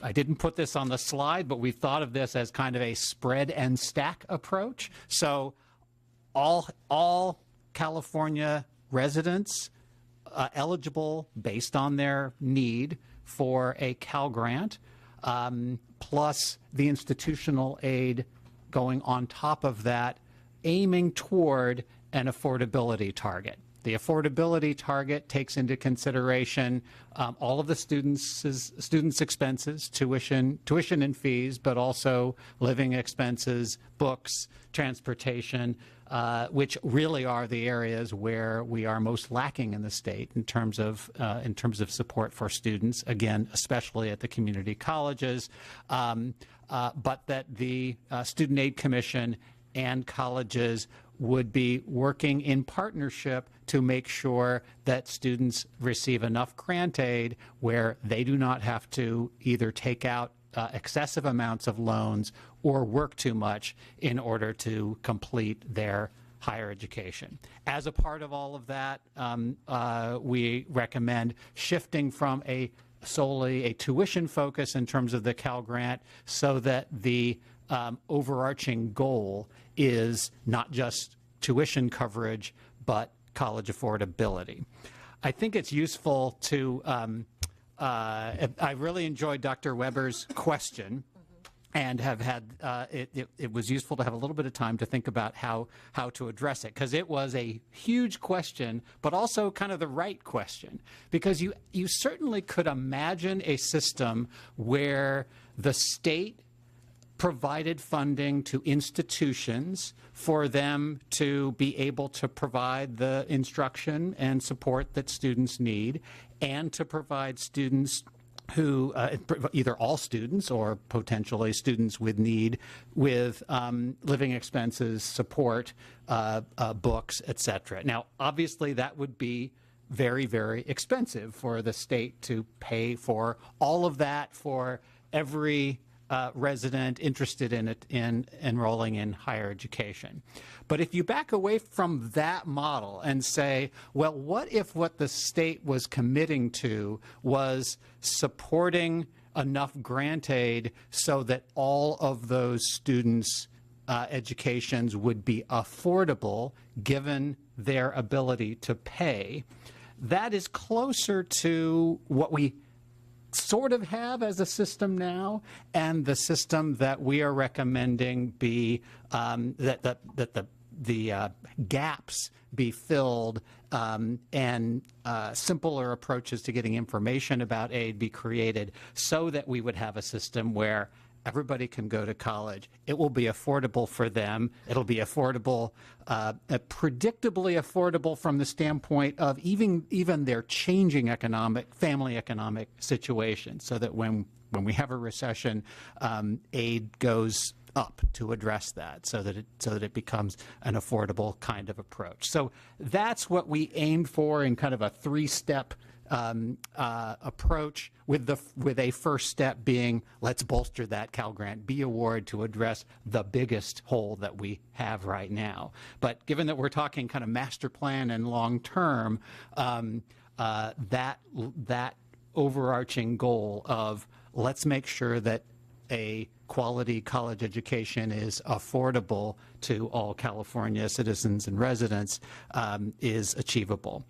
We wanted to also emphasize some things that that could be done but are not don't necessarily require a large amount of funding. So in my written testimony that I provided, talked about providing early financial aid information, affordability information that takes into consideration Cal Grants as well as institutional aid. If we were to move all of the communication interactions that occur right now between roughly September of a student's high school year and the 6 or 9 months after that. If we were to move that level of communication between the Student Aid Commission and those students a year or 2 years earlier, they could actually have information that would compare cost to them at a CSU campus, a UC campus, a private college campus, show them their options, help them to make decisions that work well for them, given their backgrounds, given their interests, help them to plan for college better, without increasing our costs from what the current system is right now. So, I sometimes worry that the focus on putting more money into financial aid, we've spent a lot of time on that when there are some things that we could do to address complexity and information that would improve the effectiveness of what we are spending now. It's not enough. It's not the solution, but I think it's useful to kind of move on both tracks. Thank you. Thank you very much. Mr. Medina, Chair Medina. Well, thank you to the panel for providing information, and I do think a lot of interesting questions have been brought up by Dr. Weber. And when I think about financial aid, I do think about accessibility. And we talked about the changing California, and certainly college has changed over the years of who goes to college, who can go to college, who thinks about college, right? If we go back the beginning of UC, you know, it was only, I think, a special small group of folks who could afford or thought about going to college. And certainly that has changed over time, where now we talk about accessibility, making college affordable to all. So a couple of questions that come to mind. How are we different? How is the state of California different from, say, an institution like Harvard or Stanford, who has, I believe, no problem with money, from what I've read? You know, that institutions like Stanford and Harvard have enough money to fund all students who attend, right? And so I think, you know, I've never attended Stanford or Harvard, but they're able to fund whatever student comes through their door. How is financial aid in California different from that? Can we try that? Well, not all California privates are like Harvard and Stanford. No, So, I'm saying, yeah, how is yeah. California financial aid different? We're trying to allow Californians access. to have access to CSU, UC, And or private. CSU. And at first I thought of asking the question by numbers. You know, how many Californians do we have a number? I wrote down the number $2 billion in financial aid. We award 400,000 awards 400,000 to awards. California students in California. We have a relationship with 350 institutions. The institutions are over 5 segments: CSU, UC, community colleges, for-profit privates, and nonprofit privates, but they all have to be WASC accredited. So at a private, for instance, WASC accredited nonprofit, a student can receive about $9,000 for tuition and fees, as compared to the UC or CSU tuition and fees, which is, well, it's about almost $6,000 at CSU and about $12,630 or so, I think $60 less, at UC. So 400,000 students. Yes. And I wrote down 58% of community college students. Did I hear that? You No? provided that number. And get tuition, don't pay their education fee. 58,000, in fact, have 58%. 58%. A little bit more than that in unit terms. Right. That's Don't pay anything in community college. What is the percentage of UC and CSU students that receive financial aid? higher, so 67% at CSU and 66% at UC. 67 get and 66 have some financial aid.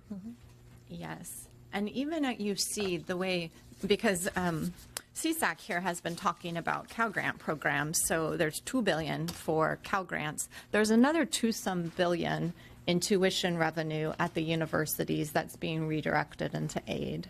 And then there's a whole bunch of federal money.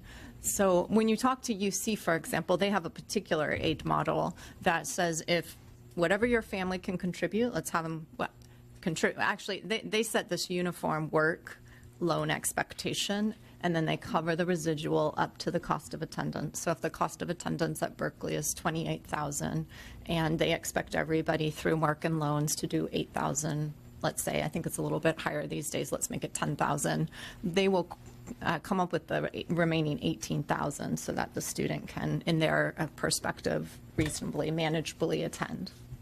So what I'm trying to get at is somewhat the question that Dr. Weber asked. And it's an interesting question to me. I have always thought of student financial aid as making a difference between a student who could attend and not attend. That's how I thought of it, or how I think of it. You know, that without financial aid, X number of students would not be able to attend UC, CSU, or community college. That is correct. So but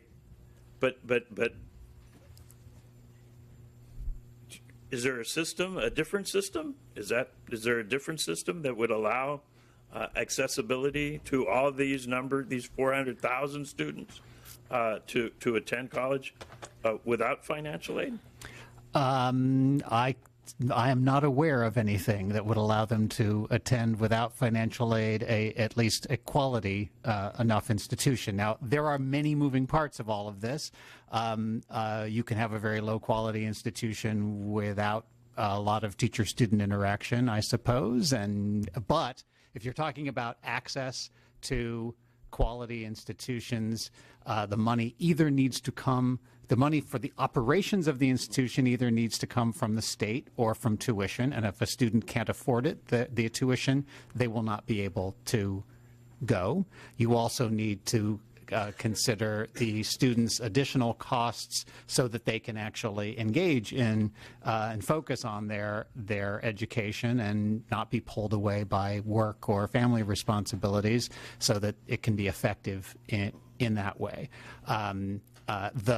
The Stanfords and Harvards are able to manage with tuition because they are selective in their admissions, and the criteria they use for accepting people to the universities are heavily skewed toward high-income families. So probably a third or more of the people who attend the $60,000 Harvard or Stanford are paying full cost without even bothering to apply for financial aid, because they have a lot of money, and so you know, you have maybe 8% Pell Grant recipients at a Harvard, maybe 12 or so at Stanford, and 30% plus at University of California campuses, and even higher than that at CSU and some community colleges. But the counter argument, I suppose, is that and I've seen the books written, right, that California or the whole country could offer free college, that it has the means, but that would entail some type of very, as we said, high levels of support. It would be a high level of investment to any of the public institutions to provide all of the tuition and fees that's required. What's not accounted for is living expenses, which is oftentimes more than a tuition at UC. It's often $12,000 to $15,000. I mean, it depends on where you live in the state. But that is what you'll hear from today, I think, in public comment from the students. We're a very generous financial aid state, but the cost of living, transportation, and housing is so expensive here that they're having to work 2 to 3 jobs, and it's still not enough. And as evidenced by really the completion of degree completion. You're seeing the effects of that in addition to other student supports that are necessary and required. But no, that's absolutely true. You could provide all the higher ed institutions with enough tuition to cover students that need it. You would still need to cover living expenses for those students. I think there are two issues that are intertwined, and it might help to take them individually. So one is just how much money to put in the system. And I think at this point, the way that the nation is working, whether it's Stanford or California, there has been an arrangement that those who pay will pay, and that those who can't, the state will make it. Whether it's Stanford or the state, we're trying to cover aid for financially needy students who wouldn't otherwise be able to attend. So that's a basic trade-off. We can charge higher income folks less, but it will mean effectively dollar for dollar less that goes to financially needy students, whether it would be for their living costs, their tuition costs to get them in the door, to keep them their fourth year. It's just an immediate trade-off. And that's your consideration. Do you want tuition very low so that you help all students of every income level, or do you want to target it? That's the big decision you face every year. The second issue, though, that I think is getting wrapped up into the conversation is just why does it need to be this complicated? Yeah. If in reality it's free for half of the students to go to college, why isn't the message being conveyed to them? So you look at the data, and regardless of the segment, it is virtually no charge for many students at all of the segments. When you see some of the net prices, that can be covered by working 20 hours a week during the academic year. So no loan is required, and every other cost is covered. Food, housing, tuition, it's all covered. I think what we've each been trying to say in different words is that the California system does not need to be this complicated so that that message isn't getting received. If that's what's happening in reality, why don't we make it clear to students that that is indeed the way California works? To make that happen would require an overhaul, because right now a student has to know that they can qualify for tuition assistance through that program depending on if they know their GPA, their family income, their assets, their age, and how long they've been out of college. And then they might know that UC and CSU provides them some other arrangement, or if they slipped through the cracks, CSU will backfill it for them. And it just gets overwhelming. We have a hard time figuring it out. It's our job to do it. Students aren't going to be able to navigate in some instances. But that would require, let's have one program called a Cal Grant program. Let's not have 6 different programs. And let's make it clear that, hey, there will be an expectation you might have to work maybe 20 hours a week, but everything else is covered. But then maybe we need simpler rules, like, hey, if your family income's less than $100,000, we'll cover it, because maybe they don't get the FAFSA rules and they don't understand expected family contribution. But again, that's a sort of separate issue about how we convey what the state provides to students. Thank you. Thank you. So one of the things that a couple of people have mentioned that's changed a lot since 1960 is our student population and the diversity of our student population, and you know, where students are coming into the system as well. At what point of their life as lifelong learning becomes more necessary and technology is changing, you know, our economy and the ability of people to keep their jobs. How does our financial aid system, or how should our financial aid system be modernized to better meet, you know, the needs of folks, non-traditional students, let's say? Or does the current system inhibit their ability to come back to college? There are quite a few rules. If you're a student, even entitlement student coming out of high school, and you have at least a 2.0, you're in pretty good shape. If you have a 3.0 and making more money, you're even better shape. But for a student that's above 28, beyond 28, and you've been out of school for too long, you get on that competitive list, which is 350,000 students strong, and I only have 25,750 awards. That award is worth $1,672 for a full-time student for the year. Yeah. It's simply not enough for a student that generally has a family, and so we really need to not only support more of those students, but also need to support more of that sort of aid to those students, and maybe additional resources to those students that may not be in the form of living expenses, but maybe other types of support that would allow them to be able to get through, faster. So absolutely, I think in our Cal Grant system, there are definite age, limitations. Transfer entitlement student, you can't you can't, even if this is a motivated student that's been in the system probably 2 to 4 years trying to transfer.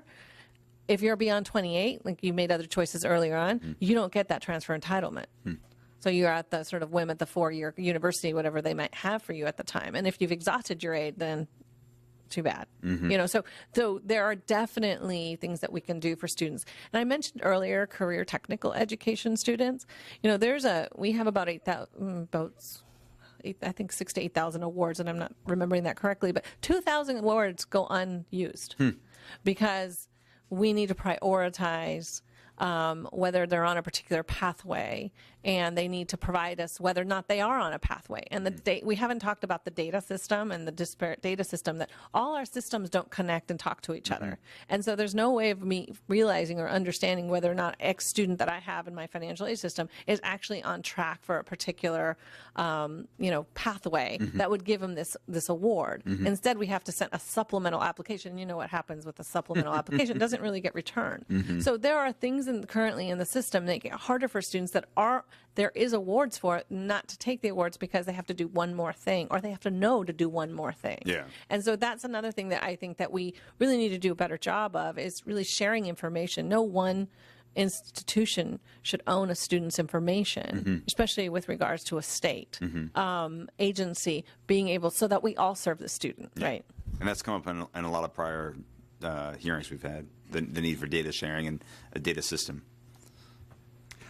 So I'm glad Lupita mentioned the Cal Grant C. I'm not sure what gets the award for the strangest provision of law, but certainly some of the things around Cal Grant C seem in that territory where I think, if I remember it correctly, you basically cannot get an award for a program that goes anywhere. In other words, it has to be something that ends there and is not transferable onto anything else. And we have changed our thinking about the way we should people.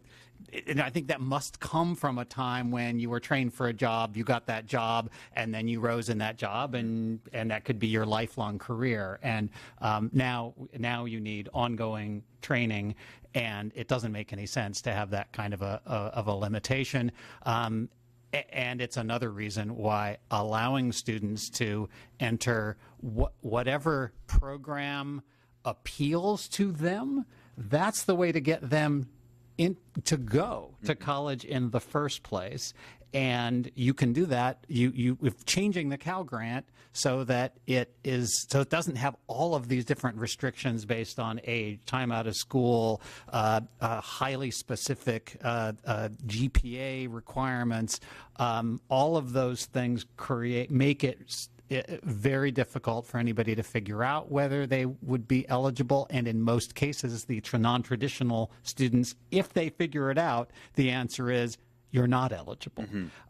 So that's why the emphasis on increases in particular for the programs that are serving community college students. It also brings up the point of advising and community college resources more generally. Community colleges are very, very stretched in their staffing outside for support services, including financial aid, advising.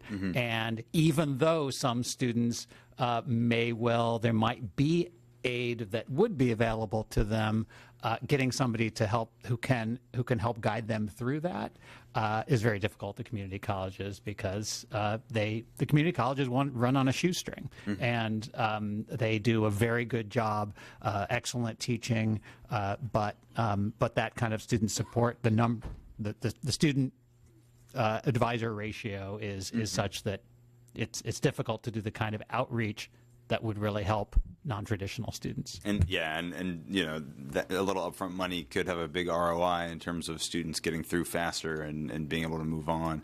I think you've all mentioned some inadequacies around the current Cal Grant structure and encouraged reform of that structure. Typically what I've seen, and I haven't been here that long, anytime you reform something, there's winners and losers, and the losers do a really good job of killing the reform before you can accomplish it. Is there, from what you've seen of different models for reforming the Cal Grant system, is there a way to do this where everyone wins, or will there inevitably be some losers that are going to, kind of try to oppose those efforts? I think that we've been meeting with the 5 segments, trying to get some consensus around at least the consolidation. And in general, there's a support for consolidation, but in the end, the community college segment doesn't really win out there. It's restacked. But it's not necessarily in their favor unless the B Access Award is increased significantly to assist their students. So all boats have to rise. We all know that. We have all seen it in K-12 and Ed Coalition when they come and lobby. All boats have to rise in order for everyone to be on board. We've costed out the consolidation, the consolidation and streamlining to about $500 million. We were to increase the Access Award to the little next level up. It's about $100 million. And I know that sounds like a lot of money, but you're not getting your ROI when you're putting in the current $2 billion and you're not getting the student success that you want out of it. So there is a disconnect between what the state wants and what the state's getting with regards to their return on investment. So I do think there needs to be an investment, and we need to think about sort of how do we incentivize it so that the community college segment does feel that they're a part of the winners. Absolutely. I have a bunch more questions, but I want to respect everyone's time. So thank you very much, and I'm sure we'll be following up and looking forward to future conversations. Really appreciate you participating today. Thank you.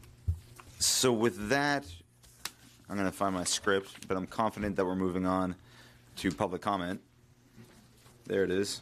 So now's the opportunity for public comment. We have allotted 35 minutes-ish and have a list of folks who would like to speak. And we have a lengthy list of folks who want to speak. So if folks can limit their comments to 1 to 2 minutes at most, that would be great. And please also feel free to reach out to my legislative director, Ellen Green, who's to my left, who's the point person for the select committee on my team. And if you send Ellen an email with your email address, she can add you to the list so you're kept in the loop as we progress. And we'd be happy to hear from you and discuss the work of the select committee with any individual or individual organization that has questions. I also want to take this opportunity to thank all of our staffs, but especially Ellen and my legislative fellow, Elizabeth Schmidt, who did all the work to put today's hearing together and had all the interactions with the panelists and did their best to try to make me sound smart, as hard as that is. And really appreciate the work that you all do, so thank you very much. And with that, our first public speaker is going to be Mike Clocky with the University of the Pacific. Thank you very much. I appreciate it. It is Clocky. You got it on the second try. That's not bad. We know that the challenge the legislature faces in decisions with all sectors of higher education. And that being said, we're very appreciative of the Cal Grant decisions that have been made in the past because our students, as well as those from 80-plus other private nonprofits, rely on the grants. An anecdotal example, we have a community involvement program at Pacific that for the past 49 years has provided a gateway for first-generation college students from Stockton. There are 45 people each year in that, and virtually all of them rely on Cal Grants. A statistic, only 18% of adults in Stockton have college degrees. We're working hard to try to fix that. We're trying to do a lot on our end. We're teaming up with the local community college in different ways, and we're full supporters of Susan Eggman's efforts to do for a Cal State University in Stockton, a city of 300,000. As the Select Committee crafts a long-term vision for higher ed in the state, we urge the members to consider the continuing and escalating financial needs of students on 82 different private nonprofit campuses. Thanks very much. Thank you, Mr. Clocky. And next up, we have Thomas Vu with AICCU, followed by Judith Gregg, I believe, at Notre Dame de Namur University. Good afternoon, Chairman and members. My name is Tom Vu. I'm with the Association of Independent California Colleges and Universities. AICCU is the organizational voice for 82 independent nonprofit colleges and universities throughout the state. Some of whom are here today, including University of the Pacific, who just came up. First, thank you for holding these hearings throughout this year and involving the independent higher education sector. The independent higher education sector has been a part of the master plan since its creation back in 1960 and has an important role in creating a capacity for students throughout the state. In regards to state financial aid, for each dollar that each of our students receive in their Cal Grant award, our institutions provide $2, so double. I think this shows the commitment that our institutions have to student access and success, especially for those from disadvantaged communities and from underserved communities. We definitely appreciate the legislature's efforts and the governor's efforts to stabilize the Cal Grant Award for our students this year. It's important to note that the Cal Grant for the independent sector is the only source of state aid that our students receive. So it's vitally important to our students that the award is stable and properly funded. However, the award has not seen an increase for almost 20 years now. And considering in cuts and also inflation since then, excuse me, the award has lost something of around 35% of its value. So as you begin looking at how the state can increase its investment in higher education, and it really is an investment in the truest sense of the word, and how state financial aid can play into that, we ask that you look at increasing the award over time for our students through a formula that takes into consideration the award amount of the UCs and of the CSUs, rather than a line item in the budget. Thank you very much. Thank you. And next up, we have Judith Gregg, followed by Jake Brimner.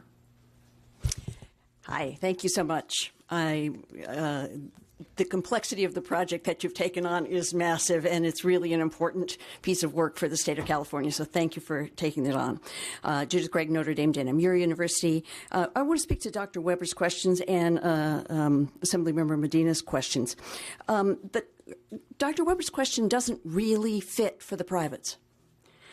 Because state aid granted to the student is the only kind of aid that a student at the private would get. And you just heard from Tom that it's essential for low-income California students. So it doesn't really fit in the same way. So while I want us, I'm a member of the Student Aid Commission, want us to simplify and streamline, we're going to have to think about the private slightly differently.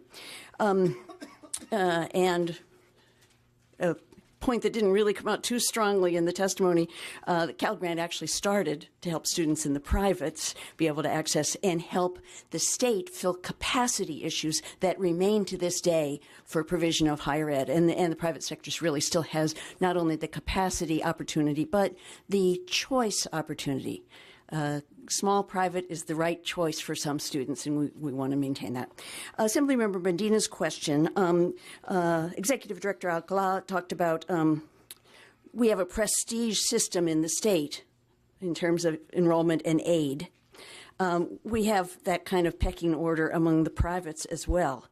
And that's where aid becomes really important, because an institution like mine, we enroll as many low-income, first-generation, underrepresented students as many of the CSUs do, and yet we don't have the kind of resources that some of the prestige institutions would. So thank you so much. Thank you. Jake Brimner, followed by Laura Sabo-Lubitz. Gubitz. Not sure. We'll get to that. She'll clean that up. Appreciate it. So, good afternoon, Chair Berman, I want to start by thanking you and Ellen and Elizabeth for bringing together such thoughtful conversations over the last several months on issues so critical to California, our students, and our future. Just last week, the campaign released our 2018 report card on higher education, in which we assess California and how it's doing at funding our universities and colleges to meet student demand, as well as how affordable those options are, particularly for low-income Californians. Unfortunately, California continues to face a gap, 1.6 million college graduates by 2030. The good news here is that if we can close that gap, we will ensure California both retains its standing as the 5th largest economy in the world, while also closing the persistent racial opportunity gaps we still face. More good news. The legislature's recent investments to expand UC capacity in particular are working, particularly for Latinx and Black students. After adding seats in 2016, overall admissions increased by 5%, but by 9% for Latinx and Black students applying to the UC. So we need to continue these investments to expand capacity until at least 40% of our qualified high school graduates can enroll directly into the UC or the CSU. On financial aid, California hasn't done so well at maintaining the Cal Grant's purchasing power as those non-tuition costs we were talking about in the last panel continue to rise. So despite modest increases to the maximum award, unmet need after accounting for financial aid has increased by more than 50% at the colleges, and it's more than doubled at the CSU and UC since 2001. We still have far too few grants for community college students who pay no tuition. Budget Center reported yesterday that last year the percent of eligible applicants awarded a competitive Cal Grant was lower than the admission rate at UC Berkeley. Something is broken with financial aid when it's harder for a student to earn a competitive Cal Grant than a spot at Cal. So we would recommend both expanding the number of those competitive awards, but long-term toward that vision of a consolidated, simplified grant program that is based that's a need-based program. So with that, thank you again for your leadership on these issues. Thank you very much. And next is Laura Sabo-Kubitz from TICAS. Yeah, great job. I can barely say it, so. Yes, Laura Sabo-Kubitz from the Institute for College Access and Success, and we really appreciate the robust discussion today, and in particular, the focus by presenters on the critical need to cover critical non-tuition costs for needy students. Clearly, the status quo is not sufficient, and it's imperative to strengthen state need-based aid, both by increasing the value of the Cal Grant B Access Award that helps cover our needy students' non-tuition costs, as well as increasing the number of available competitive awards so that more of the hundreds of thousands of eligible applicants, many of whom attend the community colleges, receive an award that helps them get to and successfully through college. I'll note that both of these are supported by Californians for College Affordability, our diverse coalition of 24 organizations throughout the state of California. And also just want to quickly note that both of these recommendations would help mitigate net price, which the data show place the greatest burdens on our lowest income students when we look at the share of their total income that has to go to college costs after the aid that they receive. Finally, we're also happy to work with this committee on other ways to build toward affordable higher education in California, and look forward to future opportunities to discuss and collaborate. Thank you very much. Thank you, Laura. And next up, we have David Poulter, followed by Kieran Flaherty. Thank you, Chair Berman and staff. During the first hearing, I commented that Silicon Valley's innovation economy is fueled by STEM talent, but that our institutions of higher learning were producing STEM graduates at a lower rate than other innovation hubs like Austin and Boston, and that as a result, many of our companies are turning to out-of-state talent to compete. In 2014, only 20% of STEM workers in Silicon Valley were born in California. In 2015, only 18%. Partially because this is your last hearing, I wanted to relay to this committee some good news.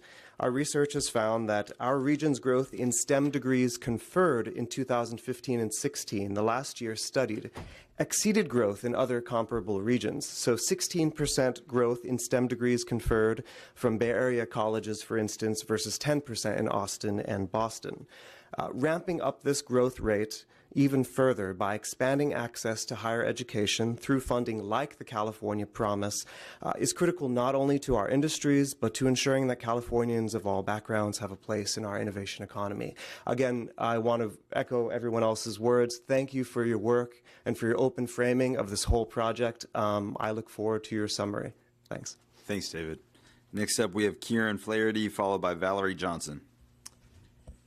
Thank you, Chairman. Kieran Flaherty, Director of State Government Relations for the University of California.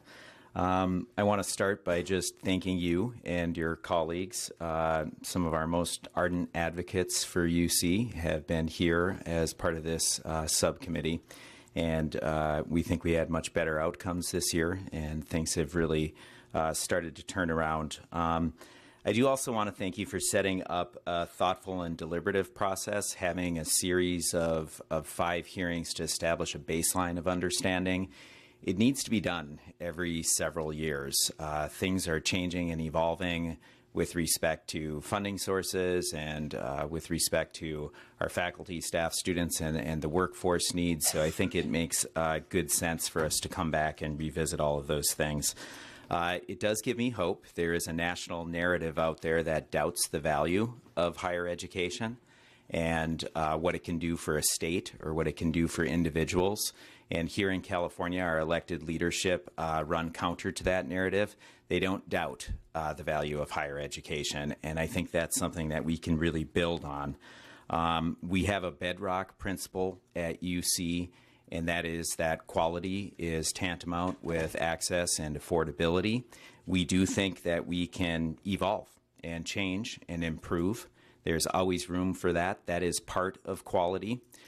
We also think that it's very important at the same time to grow research and public service as part of the university's mission. And we're grateful that that's been acknowledged in the engagement that you and your staff have had with the university, my office, and then other leadership at the university. So, here at this final hearing for now, we just want to pledge our continued engagement with you, with the other public segments and the independents, and continue to work together to see what might be possible. Thank you. Thank you, Kieran. Next up, we have Valerie Johnson, followed by Alejandro Lomelli. Hello, my name is Valerie Johnson, and I'm a student at Crafton Hills College. I also serve as the Vice President of System Affairs for the Student Senate for California Community Colleges. I wanted to thank you, Chair Berman, and the members of the Select Committee for taking the needs of students and the system under advisement when you implement a master plan that works across all the public segments, so thank you.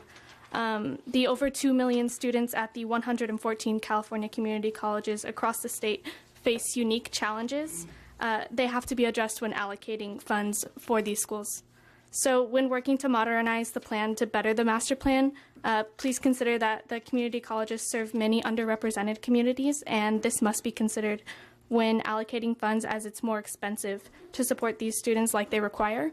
Additionally, we ask that you simplify and modernize the financial aid process to make it easier for students to move forward with their education knowing what they're working with.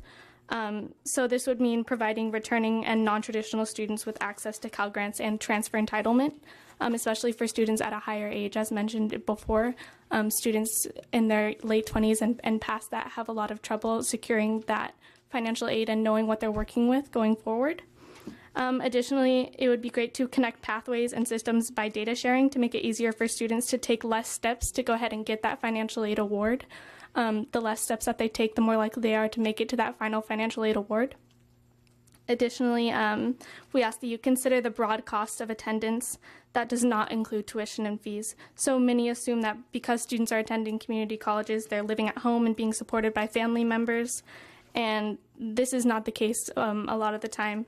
Many have families of their own and work multiple jobs, and we cannot assume that these students will be supported outside of school.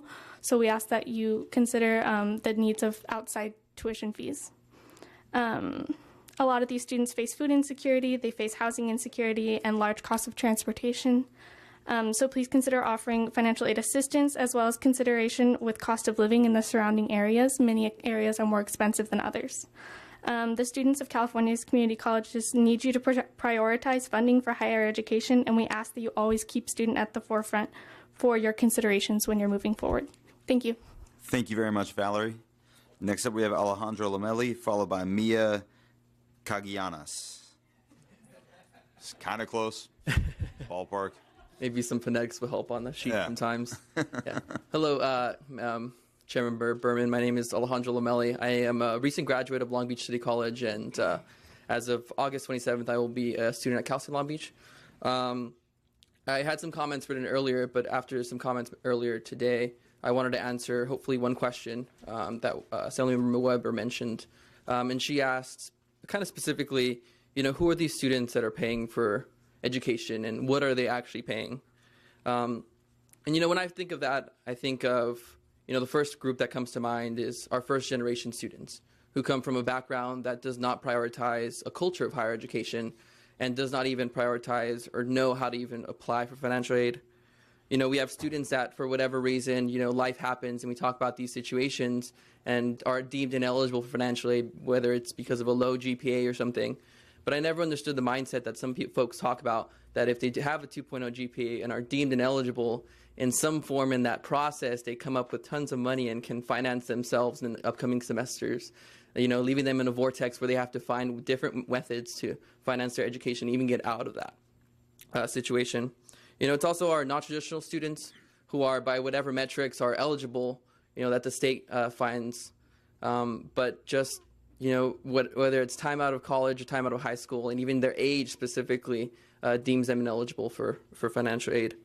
And, when looking around this room, I can probably guarantee that some people in some form or way are still paying for their education, whether that's some debt reimbursements or whether that's, looking into a different credential or a future degree. But some forms around this room are even paying for that. And, I'm also one of those students. I start school on August 27th. My first year at a community college, I was paying about $500 just for housing expenses alone. And even understanding that Cal Grant B meant for living expenses is just over around $1,600. It doesn't even get close to the $6,000 that I was supposed to pay. And our student advocates and nonprofit partners have spent years in meetings like this trying to convince folks that even non-tuition costs were a factor to student success. And we hope in the upcoming months and conversations like these that we have meaningful data included from the SEER survey and things like that to finally convince folks that this is a factor and we can move forward to a state that really funds students in a thriving economy, the fifth in the world, right? Thank you. Thank you, Alejandro. Next up, we have Mia, followed by Isaiah Avila de la Cruz. And Mia, sorry for butchering your last name last time. It's okay, you weren't that far off. So good afternoon, Committee Chair Berman. My name is Mia K. Janis, and I am a student at Sacramento State and the president of the Cal State Student Association, which represents all CSU students statewide. We first want to thank the Select Committee for the comprehensive hearings that have occurred over the last year. Students look forward to seeing the policy proposals that come from this work. One conversation we are concerned to hear is the unraveling of financial aid to only focus on tuition costs in the CSU, which is only 1/4 of what it costs to attend a CSU. Students who have their tuition covered are still struggling with debt, homelessness, and food insecurity, and need more, not less aid. One point that we'd like to make is the absolute need for a multi-year funding agreement between the state and the Cal State system. Currently, each year, the CSU Board of Trustees creates a funding request to the state, and the institution and stakeholders like us advocate for a fully funded budget. Year after year, we come here and tell you the same story with slightly different flavors. A thriving Cal State system is the absolute key to the success of California's future. This process is absolutely exhausting, and it is fundamentally not working. It doesn't work for the CSU, it doesn't work for the state, and it certainly doesn't work for students. Without a multi-year budget agreement, we cannot accomplish all of our shared goals, like increase graduation rates and limit the achievement or opportunity gap. Without a multi-year budget agreement, we can't comprehensively address the near $3 billion deferred maintenance backlog in the CSU. Without a multi-year budget agreement, more students will be turned away from the institution because no long-term enrollment strategy can be reasonably adopted. And most importantly, students are left defenseless against unpredictable and volatile tuition and fee increases. The legislature, the governor, the institution, and the students are all financially responsible for the Cal State system, which is why a multi-year funding agreement between all stakeholders is crucial to the long-term success of the Cal State system. Thank you. Thank you, Mia. And next up, we have Isaiah Avila de la Cruz, followed by Jonathan Hughes. All right, I'm going to speak fast just so we can get all the way through this. For decades, the ideals the master plan has stood for has placed California's institutions at the top, sort of a state on a hill, if you will. One in particular that I want to focus on is that academic progress should be limited only by an individual's proficiency, as we all know, ensuring access to all regardless of socioeconomic background. However, if we measure our success by graduation rates, students' fulfillment of basic needs, and employment rates, I'd say that California has begun to slip. I want nothing more than for California to remain the shining state on the hill. We need to make the right decisions now so we can remain an excellent institution in the future. You all have an opportunity to be pioneers of a grand institutional change, a change which will keep California not just great, but smart again, intellectual again, successful again. As a student with a full load, a 3.6 GPA, a one-year-old daughter who once had to work 4 jobs, who once had negative $5 in his bank account, and who has listened to the testimonies, the anecdotes of hundreds of students at his campus and other campuses, I have a few questions that I hope we can all resolve. Question 1, what is affordability? Question 2, does our definition of affordability include food and housing? 3, can we cut costs? Should we? 4, if we cut costs, how will this impact the quality of our institutions? 5, what can we learn from other states and countries like Australia or New York? 6, in conclusion, if basic needs are not provided for, then as we all know, full academic potential will never be reached. Lastly, I have one more thing to do. I'm convinced that ignorance would be dismissed only if education was our first defense. Students are tense because of the cost of paying rent. All time is spent working 2 to 4 jobs. We were born and cursed poor. Is this what life was meant to be? No time to study. We're forever struggling at the bottom of Maslow's hierarchy. I'm not a poet. I'm just a prudent student who believes that humans should recognize life's improvement. Critical thinking is on the brink of sinking. Mental health issues contribute to binge drinking. The student body is drowning in a sea of debt. We need a solution before we gasp our last breaths. Assembly Committee, I'm really glad you're focused. Now let's get a solution down on the ballot or something before November rolls along and the voters start voting. Thank you very much. Thank you. I'm looking forward to seeing you on Broadway. Next up, we have Jonathan Hughes, followed by Daisy Maxian. Well, that's hard to follow. It's always great to hear from students. But thank you so much, Mr. Chair and staff, whoever's left. Jonathan Hughes on behalf of Azusa Pacific University, representing about 10,000 students, 1,200 of whom received the Cal Grant A or B. And just for context, we talked a lot about our diverse needs of our diverse student populations. This past fall, 44.5% of our students were first generation. I appreciate this conversation so much and the opportunity to participate. And it seems that there is a daunting task facing higher education across the various sectors. And as Chair Berman said, we have to respond to the issues as we've done for 60 years, keeping the state's promise to our students and their families. And of course, when it comes to access and affordability, I think we can all agree that one of the beauties of the Cal Grant and other programs is that it allows students, even those from non-traditional backgrounds, as the chair said, to choose the school that best fits their unique needs. Now, we haven't specifically talked about it today, but one of those student populations, of course, is our undocumented students who, as we all know, are not eligible for federal student aid. So we have to be creative when it comes to covering those gaps. We were pleased this year to support Assemblywoman Limon's AB 1037, which would create the Cal Grant B Service Incentive Grant for those students. And then another unique student population, of course, is our veterans. Mr. Medina had a bill this year, 2722, that would create, or I should say perpetuate, the GI Bill award for our California Military Department veterans. So anyway, just a couple things that we are excited to see put forth this year. And all that said, I want to say thank you again for the conversation, opportunity to participate, and please let us know how we can contribute going forward. Thank you. Thank you, Jonathan. Next up, we have Daisy Maxian, followed by Miles Watkins. Hello, I just want to thank you, Chair Berman. I would actually like to forfeit my time to Miles Watkins. Deal.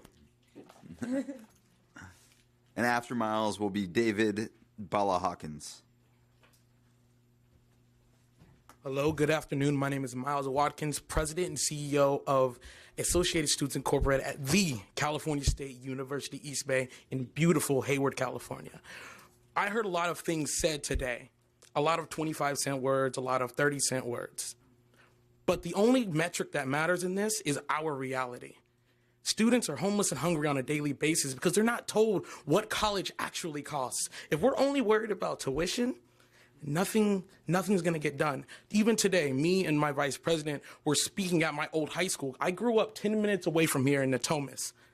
I was speaking to them, and they were asking, do you get scholarships for tuition? And I said, oh, yeah, I do. But that's way less than what it actually costs. 40% of CSU students are food insecure, 10% are homeless, and at our campus, 55% of our students are first generation. They are one of the most vulnerable groups to actually going through this. And as a student leader, as president and CEO of my student body, I was both still am food insecure and was homeless. If students are worried about survival, education will always come secondary. So at the end of the day, this might seem impossible, but my good man, Nelson Mandela, once said, everything seems impossible until it's done. And we have two things going for us that's really good. We have the students here wanting to get this done. And number two, we have you all here wanting to get this done. So I know earlier you said, are there any winners and losers in this race? There's no winners and losers. There's only Californians that want to help other Californians live their best life at all times for today and tomorrow. I just want to thank everyone for being here, and I want to thank you, Assemblyman Berman, for holding this down for us. And I'm right across the bay from you. We're here. We're not going anywhere. So reach out to us, everyone. Reach out to the students. I know that Assemblywoman Shirley was here. I know her ASI president from San Diego. His name is Christopher Thomas. The ASI president for San Francisco State, his name is Juan Carlos Hernandez. In Sonoma State, that's Carly Chatterley. And in San Jose State, that's Ariadna Manzo. We are all here to help students be the focus of California. Thank you. Thank you, President Watkins. Next up, we have David Balahawkins, followed by Mario Guevara.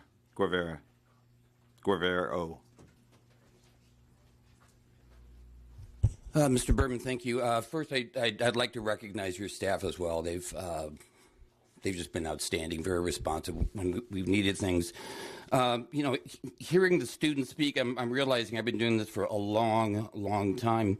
I used to be the legislative director for the California State Student Association back in 1988 when we had formula-driven budgets.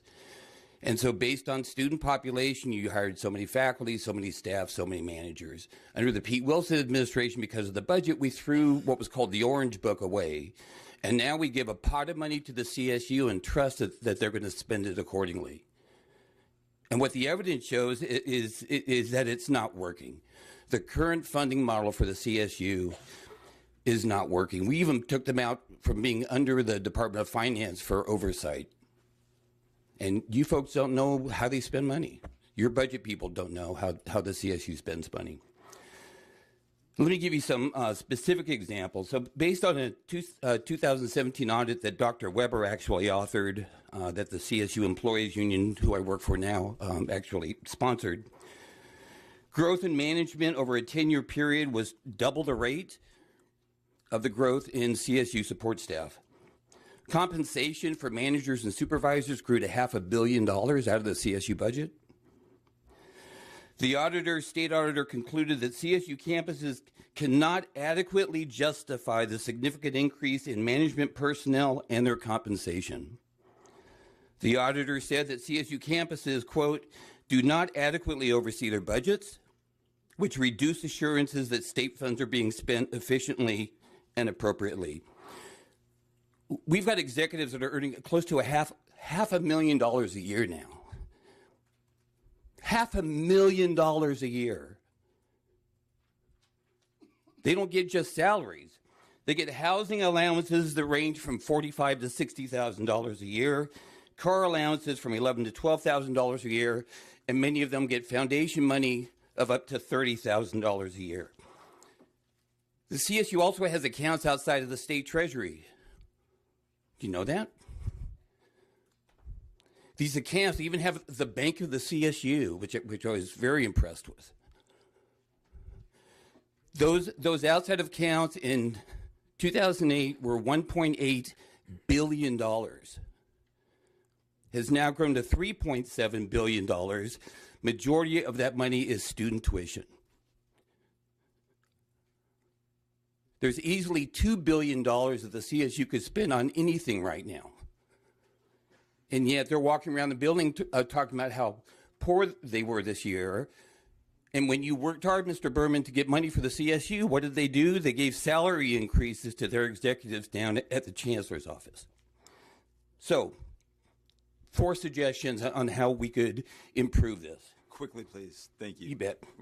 One is put the CSU back under the Department of Finance, so they aren't spending money on the experts that finance already has. Secondly, look at possibly instituting some more funding formulas and not just give them a pot of money and trust that it's going to be spent accordingly. 3, limit the amount of management positions and how much can be spent on administration out of the CSU budget. And finally, disallow the CSU from having accounts outside of the state treasury. Thank you. Thank you. Thank you very much. Next up, we have Mario Guevara, followed by Cynthia Castillo. Good afternoon, Chair Berman. Mario Guerrero on behalf of the California Faculty Association. Just want to thank my colleague that went before me, David, for his comments. I also wanted to thank you for the series of hearings. CFA, as you may know, represents the 29,000 or so professors, lecturers, librarians, and counselors, coaches who teach in the CSU. I also want to thank the legislature. You did a great service to our students by your funding this year. It allowed over 3,500 additional students to attend the CSU this coming year, and for that, we just want to thank you. That is all about the students. However, we can't talk about higher education finance without really talking about the 31,000 students that qualified for a seat for the CSU but were not admitted due to funding this past year. We believe that any financing plan needs to take this into account and also reflect the full funding needs of the state, including the students' living expenses. Financing should also consider the CSU's ability to offer appropriate level of student services. For example, we know that the CSU has a mental health crisis. We don't have enough mental health counselors to serve the needs of the students. We also know that students are dealing, as you've heard, directly from them with food insecurity and or homelessness. All of these things have at least one thing in common. It's funding. We need to fund the system appropriately to increase access and quality of education. Finally, students are drowning in debt. Want to thank the UCs for giving their students a reduction in tuition and fees. This was the first time that they've done that in over 20 years. We're waiting for the CSU to see what they do. What we really need at the end of the day is the political will to create a dedicated funding source to fully and adequately fund the CSU. It's an investment in our state and in our future. Thank you. Thank you very much, Mario. Next up, I have Cynthia Castillo, followed by Nicole Munoz-Murillo. Good afternoon, Chair and Ellen. Cynthia Castillo on behalf of the Faculty Association of California Community Colleges. We represent the community college faculty across the state as a professional membership association. So I'd like to actually echo the comments by the community college advocates, the students, Valerie, Alejandro Lomelli. I don't think I could have said it any better, so I won't. That's specific to the second panel. My comments will be focused on the first. So thank you so much for convening this meeting, but FAC firmly believes that the community college system should be open to all, regardless of students' background, race, or educational goals. We remain very skeptical that the performance-based funding formula aligns with the master plan. So we agree with Mark Martin's prepared analysis for the Assembly Budget Sub 2, where he said that it is unclear how punishing colleges with poor performance by reducing funding will lead to better performance. What we know with this funding formula is that it attributes a point system that we think values full-time students over part-time. It values degrees for transfer over CTE courses, and so on and so forth. So we encourage a closer examination as to how to improve the funding formula, the point system that it has, and that would align with the master plan and does not foreclose opportunity on and access to students who cannot attend full-time. Thank you. Thank you very much, Cynthia. And last, we have Nicole Munoz-Murillo. Good afternoon, Chair Berman. Thank you so much for the series of hearings that you've held. I also want to echo the comments of many people about the good work of both Ellen Green and Elizabeth Schmidt. They've been just tremendous to work with. And we want to say in particular, thank you for convening today's conversation on the status of higher education finance in California. And by the way, my name is Nicole Munoz-Murillo, and I'm with the CSU Chancellor's Office. And so we have to say, first off, thank you so much for the additional funding that you gave to the CSU this year, the work of you, the other members of the legislature, and the governor. That additional funding is going a long way to be able to support our Graduation Initiative 2025 effort and our other shared priorities. We proudly serve more than 485,000 students, and each year, thousands more students meet the CSU minimum eligibility requirements. And in fact, according to the California Department of Education, nearly 47% of California high school students have completed A to G college admission requirements. So as you move forward today, and your report that comes out, we do hope that the conversation that was started today will continue. We need a long-term funding strategy for higher education in California. It's an essential conversation so that our campuses can plan, that we can make sure we have a seat for every qualified California student, and that we can meet the state's workforce needs. Again, thank you so much, and we look forward to engaging in this conversation that moves forward. Thank you very much. And that will conclude the public comment portion of today's hearing. I just want to thank everyone who participated in today's hearing, as well as the 5 hearings that we've had since about a year ago. My colleagues, all the panelists that we've had, all the folks in the audience who have participated, everyone watching online, all of the meetings that we've had outside of hearings. It's been just an incredible experience, a learning experience. We've had at our hearings, we've had administrators, we've had faculty, we've had staff, we've had folks around financial aid issues, and most importantly, we've had students. And as a lot of folks said today, it really is all about the students. And it was at a conference late last year, the first time I heard that aid for tuition facilitates college access, but aid for the non-tuition costs facilitates college success. And it's really important for all of us to keep that in mind. I think shout out to Tikas, who I think first said that. We definitely. That has to be first and foremost in our minds is that the cost of being able to attend college has just gone up so dramatically because the cost of living in California has gone up so dramatically, and we need to find ways to address all of those factors that are impacting our students as they're trying to be successful as they go through college and get good jobs. So really looking forward to more conversations. Please stay tuned for our upcoming report early next year. And for information on the work of the Select Committee, please feel free to check the Select Committee's webpage, which is on my website. We have a drop-down menu under California Master Plan, or don't hesitate to reach out to Ellen or Elizabeth in my office. Thank you all so much, and the hearing is adjourned.